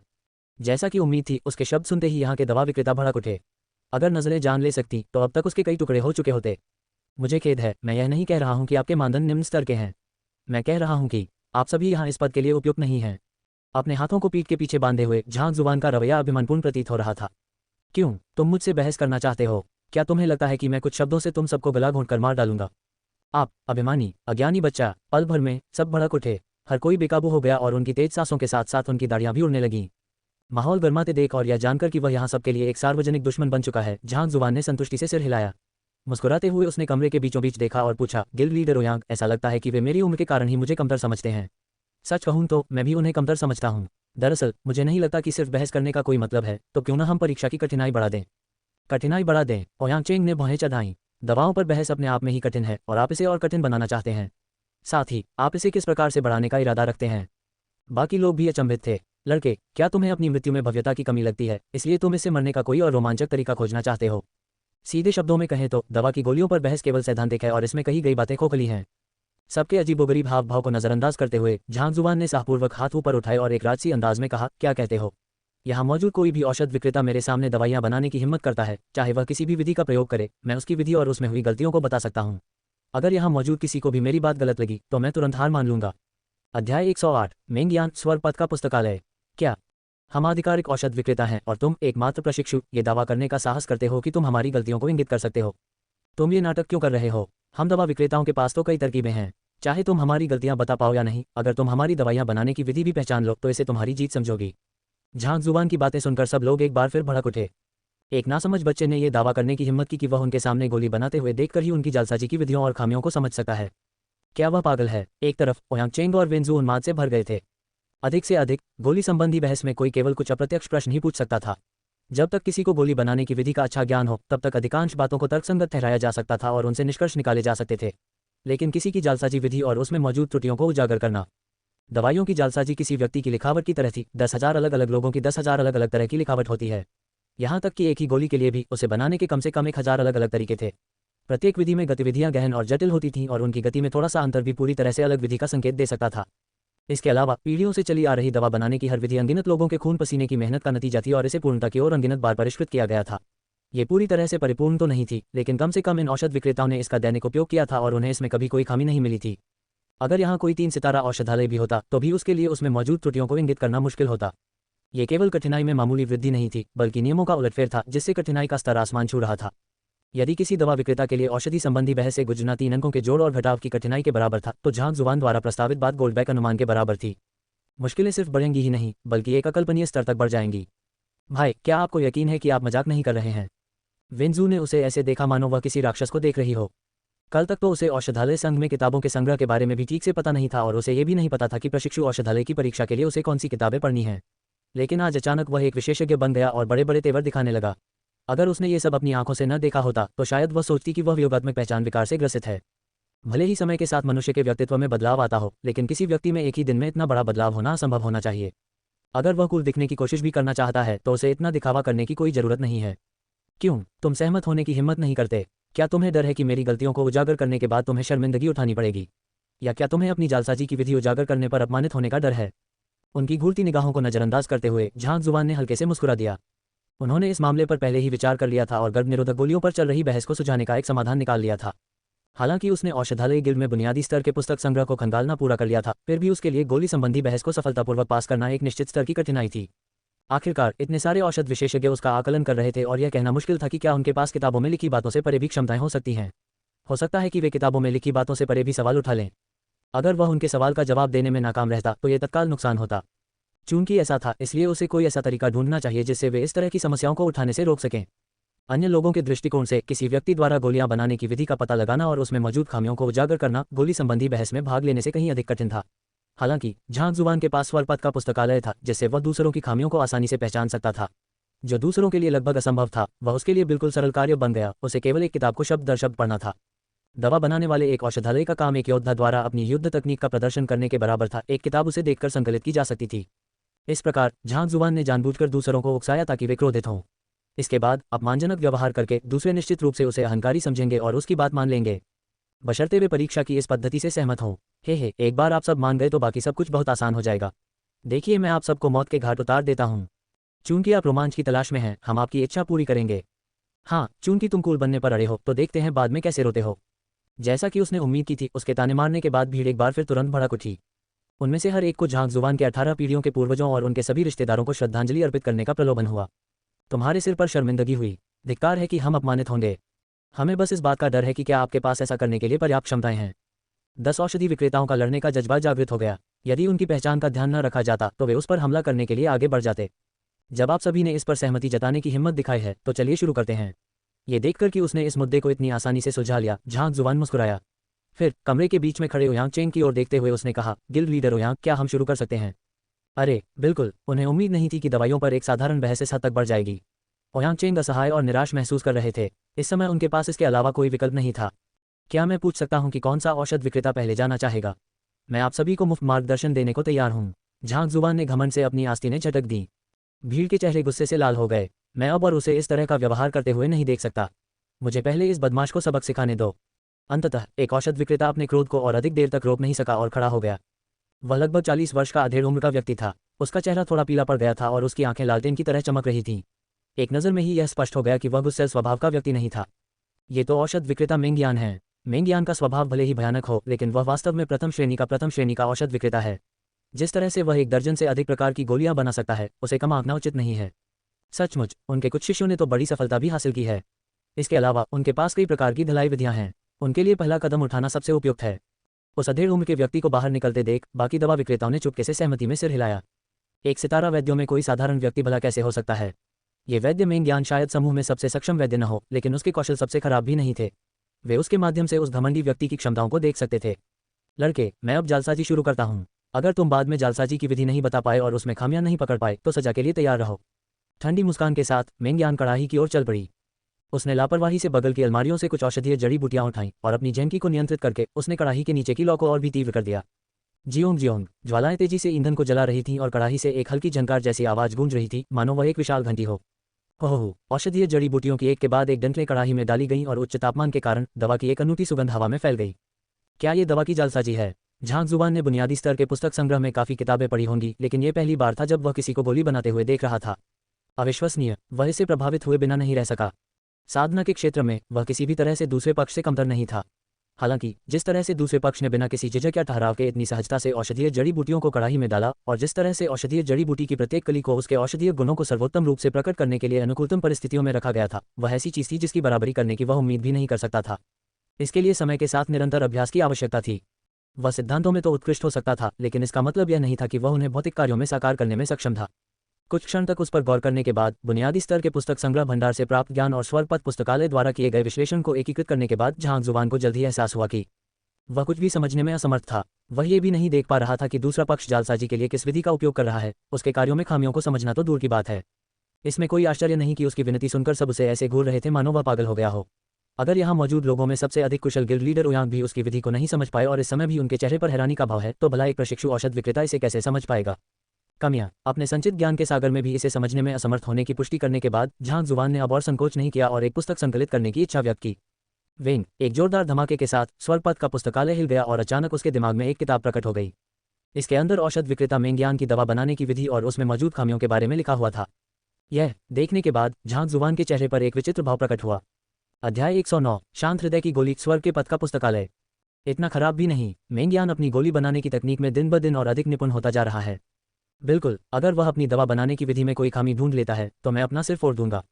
झांग जुबान ने देखा कि अन्य औषध विक्रेताओं की निगाहें मेंग्यान पर टिकी हुई थीं और उन्होंने उसके कौशल के प्रदर्शन के जवाब में सहमति में अपना सिर हिलाया। वे दूसरे पक्ष द्वारा दवा की गोलियां बनाने की विधि के बारे में पहले से ही जानते थे और उन्होंने खुद भी एक बार इसका इस्तेमाल किया था, इसलिए वे इससे पूरी तरह अपरिचित नहीं थे।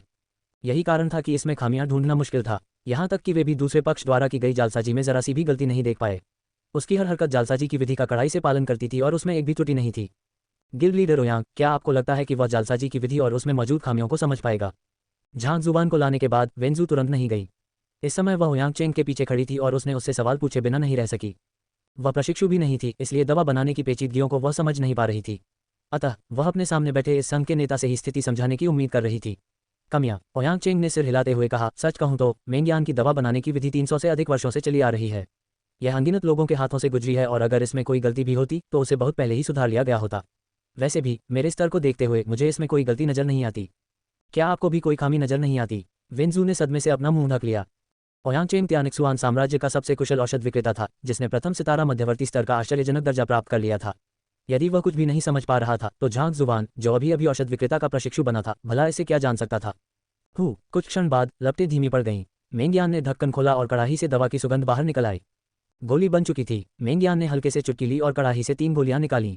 हर गोली गोल और चिकनी थी। उनका आकार लगभग लॉन्गन जितना था और उनसे एक अनोखी चमक निकल रही थी।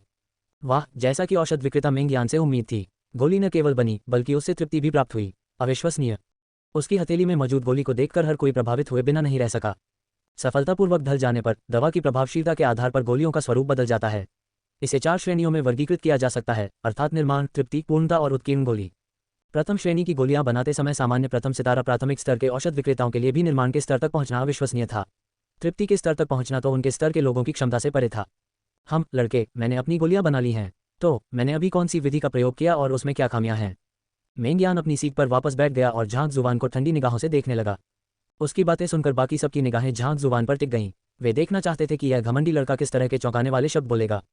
पहले तो उन्हें लगा कि यह लड़का तुरंत कुछ बोलेगा, लेकिन उसकी आंखें दुख भरी अभिव्यक्ति के साथ ऊपर की ओर टकटकी लगाए खड़ी रहीं। उसने धीरे से अपना सिर हिलाया और आह भरी। अगर आपको कुछ कहना है तो जल्दी करें। इस आदमी को नाटक करते देख मेंग्यान ने अपनी मुट्ठी भींच ली और उसे मेज पर दे मारा। पेंग। उसकी अपार ताकत और वर्तमान में उसके द्वारा संचित क्रोध को देखते हुए मेज पर एक दरार आ गई, जिससे वह लगभग ढहने की स्थिति में आ गई। चूंकि आपको इससे शर्म नहीं आती तो मैं बोलना शुरू करता हूँ। माहौल काफी गर्मागर्म देखकर झांग जुबान ने सिर झुकाकर शांति से देखा और कहा, अगर मैं गलत नहीं हूं तो तुमने जो गोली बनाई है वह शांत हृदय की गोली होनी चाहिए, जिसका सेवन योद्धा अक्सर करते हैं। ये सही है। मेंग्यान ने सिर हिलाया। किसी औषध विक्रेता के लिए यह पहचानना आसान था कि यह किस प्रकार की गोली है, इसलिए इसे कोई असाधारण उपलब्धि नहीं माना जा सकता था। आपने जिस विधि का प्रयोग किया है वह शांत जल के 10 सूत्र हैं। झांग जुबान ने आगे कहा। बिल्कुल सही, ये है शांत जल के 10 सूत्र। ये शांत हृदय की गोली बनाने का सबसे उपयुक्त तरीका है। इसे समझना आपके लिए कोई मायने नहीं रखता। मेंग्यान को इस बात की उम्मीद नहीं थी कि दूसरा पक्ष इसे समझ पाएगा, इसलिए वह थोड़ा हैरान हुआ। हालांकि उसने इस मामले पर ज्यादा ध्यान नहीं दिया। शांत जल के 10 सूत्र शांत हृदय की गोलियां बनाने की एक अनूठी विधि थी। कहा जाता है कि एक औषध विक्रेता ने पहाड़ी झरने के पानी की सतह को देखते हुए इस विधि का आविष्कार किया था। पूरी तकनीक में कोमलता और शांति पर विशेष बल दिया गया था। इसमें कोई तीव्र हलचल नहीं थी, मानो कोई शांत धारा पहाड़ों से धीरे धीरे और स्थिर रूप से बह रही हो। चूंकि यह शांत हृदय की गोली की अवधारणा को पूरा करती थी, इसलिए इस विधि से गोली बनाना आसान था। चूंकि वह यह बता पाने में सक्षम था कि जाली गोली ट्रैंक्विल हॉट पिल थी, इसलिए यह अनुमान लगाना मुश्किल नहीं था कि इस्तेमाल की गई विधि ट्रैंक्विल वाटर के 10 फॉर्मूले थे। सच है, इसका कोई खास महत्व नहीं है, लेकिन ये दुख की बात है कि तुमने शांत जल के 10 सूत्रों को इस हद तक बिगाड़ दिया है कि उनका मूल अर्थ ही खो गया है। झांग जुबान ने हाथ झटकते हुए कठोर स्वर में कहा। क्या यह इतना विकृत हो गया है कि इसे पहचानना मुश्किल है? बकवास। अगर यह सचमुच इतना विकृत हो गया है कि इसे पहचानना मुश्किल है तो मैं शांतिदायक हृदय की गोली कैसे बना सकता हूँ, और वह भी तृप्ति के स्तर तक कैसे पहुंच सकता हूँ? मेंग्यान ने गुस्से से पलटवार किया। चूंकि आपको मेरी बातों पर विश्वास नहीं है तो मैं आपको स्पष्ट रूप से बता देता हूँ। झांक जुबान आगे बढ़ा और गोली को हल्के से अपनी हथेली पर रखते हुए बोला, कौन बता सकता है कि इस गोली का क्या प्रभाव होता है? शांत हृदय की गोली प्रथम श्रेणी की गोली है। ये साधकों को मन शांत करने में मदद करती है ताकि उनके विचार भटके नहीं। ये गोली फाइटर आर्ट दानजोंगशी क्षेत्र के विशेषज्ञों पर भी प्रभावी है और इसीलिए यह औषधालय संघ की सबसे अधिक बिकने वाली गोलियों में से एक है। वेनजू ने कहा। रिसेप्शनिस्ट के तौर पर उसने कई तरह की गोलियां बेची थीं। ये स्वाभाविक था कि उसे इस ट्रैंक्विल हॉट पिल के प्रभावों की गहरी समझ होगी। सचमुच ये गोली साधकों को मन शांत करने में मदद कर सकती है। झांक जुबान ने संतुष्टि से सिर हिलाया। लेकिन अफसोस की बात है कि वैद्य मेंग्यान की इस गोली का ऐसा कोई प्रभाव नहीं है, बल्कि इसके विपरीत सेवन करने पर यह किसी व्यक्ति की साधना को बेकाबू भी कर सकती है। बकवास। मेंग्यान के चेहरे पर उदासी छा गई।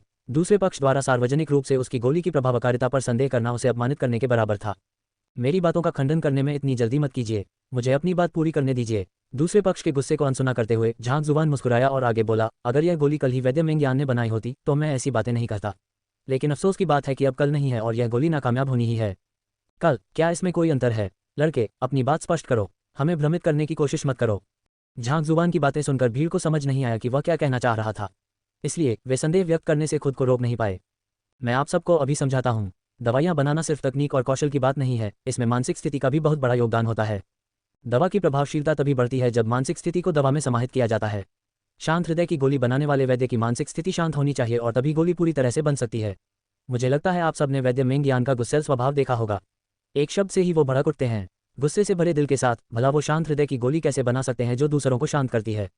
इस पर झांक जुबान ने मेंग्यान के सामने मेज पर हल्के से दस्तक दी। पहले वाले व्यक्ति के एक मुक्के के बाद मेज में दरार आ गई थी। इस समय और अधिक दबाव सहन न कर पाने के कारण वह टूटकर बिखर गई।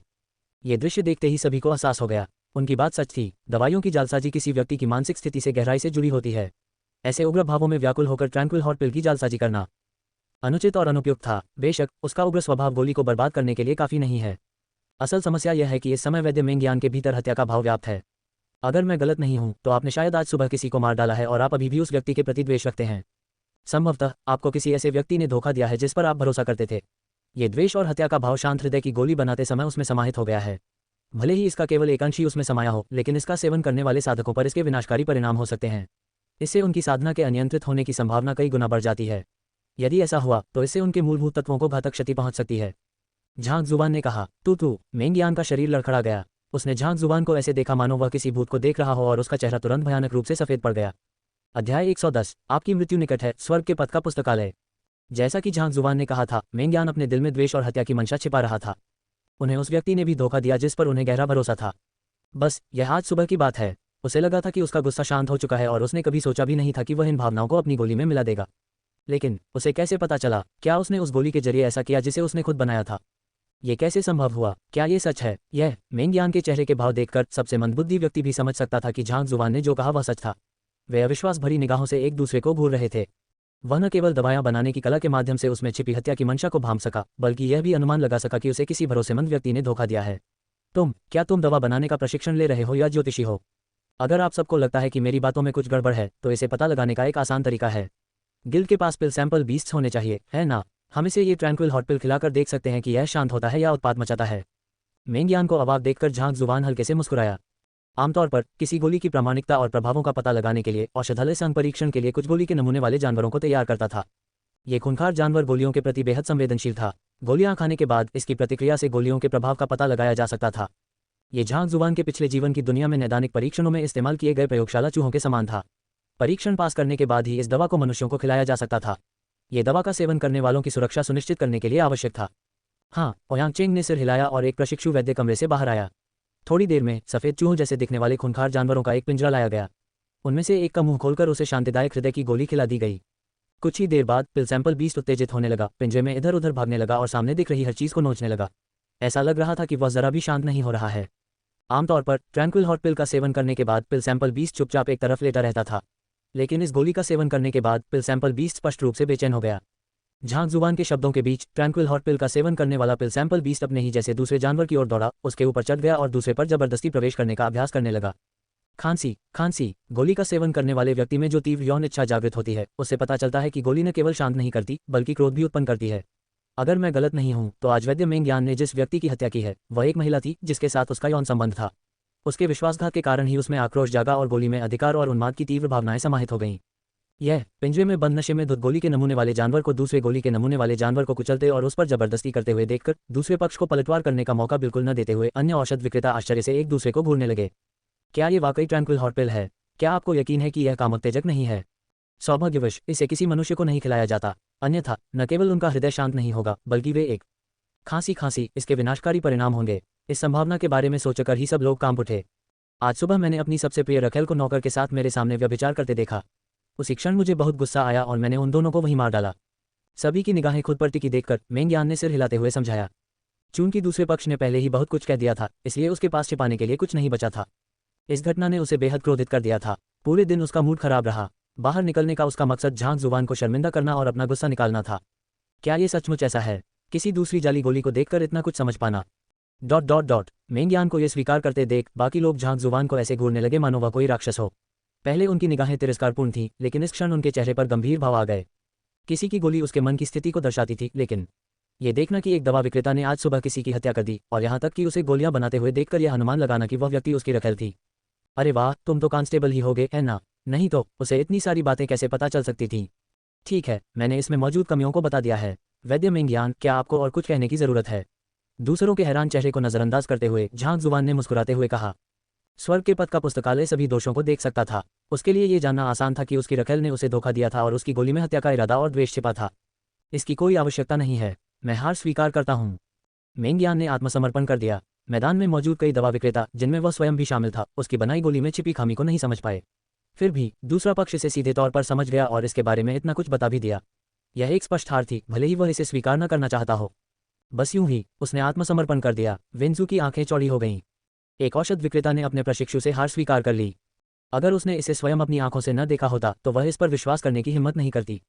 लेकिन जब उसने इस बारे में सोचा तो उसे बात समझ में आ गई। इतनी दूर तक देख पाने की क्षमता, उस व्यक्ति की परखने की क्षमता वाकई अद्भुत थी। उसके पास हार स्वीकार करने के अलावा कोई चारा नहीं था। ठीक है, अगला। पहले व्यक्ति के हार स्वीकार कर लेने के बाद झांग जुबान ने पहला वार कर दिया था। उसने मुस्कुराते हुए शेष 9 लोगों की ओर देखा। मैं उसका सामना करूंगा। एक बुजुर्ग व्यक्ति खड़ा हो गया।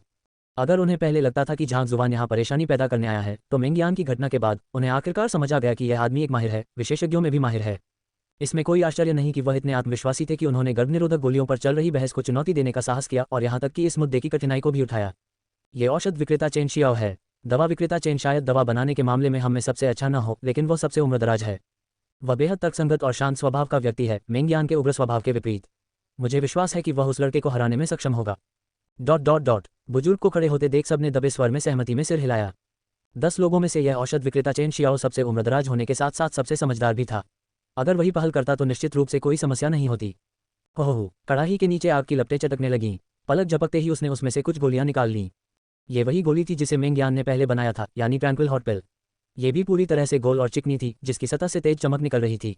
हालांकि ये स्पष्ट रूप से उच्च गुणवत्ता की थी, पूर्णता की अवस्था में थी। ठीक है, मैंने गोलियां बना ली हैं। आपको बनाने की विधि बताने की जरूरत नहीं है। ये वही विधि है जो पहले वैद्य मेंग यान ने इस्तेमाल की थी, शांतिदायक जल के 10 सूत्र। अगर आप इसमें कोई खामी बता सके तो मैं हार मान लूंगा। औषध विक्रेता चेन शियाओ ने शांत भाव से कहा और उसने अभी अभी अपने हाथों में बनाई हुई गोलियों को पकड़ रखा था। अविश्वसनीय, ये वाकई एक समझदारी भरा कदम है। एक ही विधि का उपयोग करके हूबहू वैसी ही गोलियां बनाना। पहले तो वह वैद्य मेंग यान के हृदय में छिपी हत्या की मंशा को उसकी गोली बनाने की कला में खामी बता पाया था, लेकिन वैद्य चेन शियाओ का मन शांत है और वह एक समझदार व्यक्ति है। उसे उसमें इस तरह की कोई और खामी नहीं मिलनी चाहिए। देखते हैं इस बार उसका प्रदर्शन कैसा रहेगा। औषध विक्रेता चेन शियाओ की हरकतों को देखकर हर कोई मन ही मन ये कहने से खुद को रोक नहीं पाया कि वास्तव में बड़े लोग ही अधिक चालाक होते हैं। यहाँ तक कि झांग जुबान भी सिर हिलाए बिना नहीं रह सकी। दूसरा पक्ष वास्तव में बेहद बुद्धिमान था। हालांकि दूसरे पक्ष ने उसे स्पष्ट रूप से बता दिया था कि उसने जाली दस्तावेज बनाने के लिए उसी विधि का इस्तेमाल किया है ताकि उसे अनुमान न लगाना पड़े, लेकिन वास्तव में उसके कार्यों से उसके लिए जवाब देना और भी मुश्किल हो रहा था। लेकिन स्वर्ग के पथ के पुस्तकालय के लिए ये कुछ भी नहीं था। झांग जुबान ने उसकी हरकतों पर बेपरवाही से उसकी ओर देखा। अगर मैं गलत नहीं हूं तो औषध विक्रेता चेन शियाओ को हाल ही में सोने और खाने में परेशानी हो रही होगी। औषध विक्रेता चेन शियाओ चौंक गया। ये सच है कि मुझे हाल ही में नींद की समस्या हो रही है और मेरी भूख भी कम हो गई है, लेकिन इसका दवाइयों की जालसाजी से कोई लेना देना नहीं होना चाहिए। अगर मैं खाना ना खाऊं या सोऊं तो क्या हुआ? आपको बस मुझे मेरी दवा बनाने की प्रक्रिया में मौजूद खामियों के बारे में बताना है। आप मुझे मेरी शारीरिक स्थिति के बारे में क्यों बता रहे हैं? अलावा मुझे नींद न आने और भूख न लगने के बारे में आपको कैसे पता चला? इसका इससे कोई लेना देना नहीं है। आप गलत हैं। ये हर तरह से इससे संबंधित है। झांग जुबान ने अपना सिर हिलाया। क्या ये हर तरह से इससे संबंधित है? मुझे विस्तार से बताएं। औषध विक्रेता चेन शियाओ ने अनजाने में उधर देखा। हे, अगर मैं गलत नहीं हूं तो तुम मरने ही वाले हो, झांग जुबान ने कहा।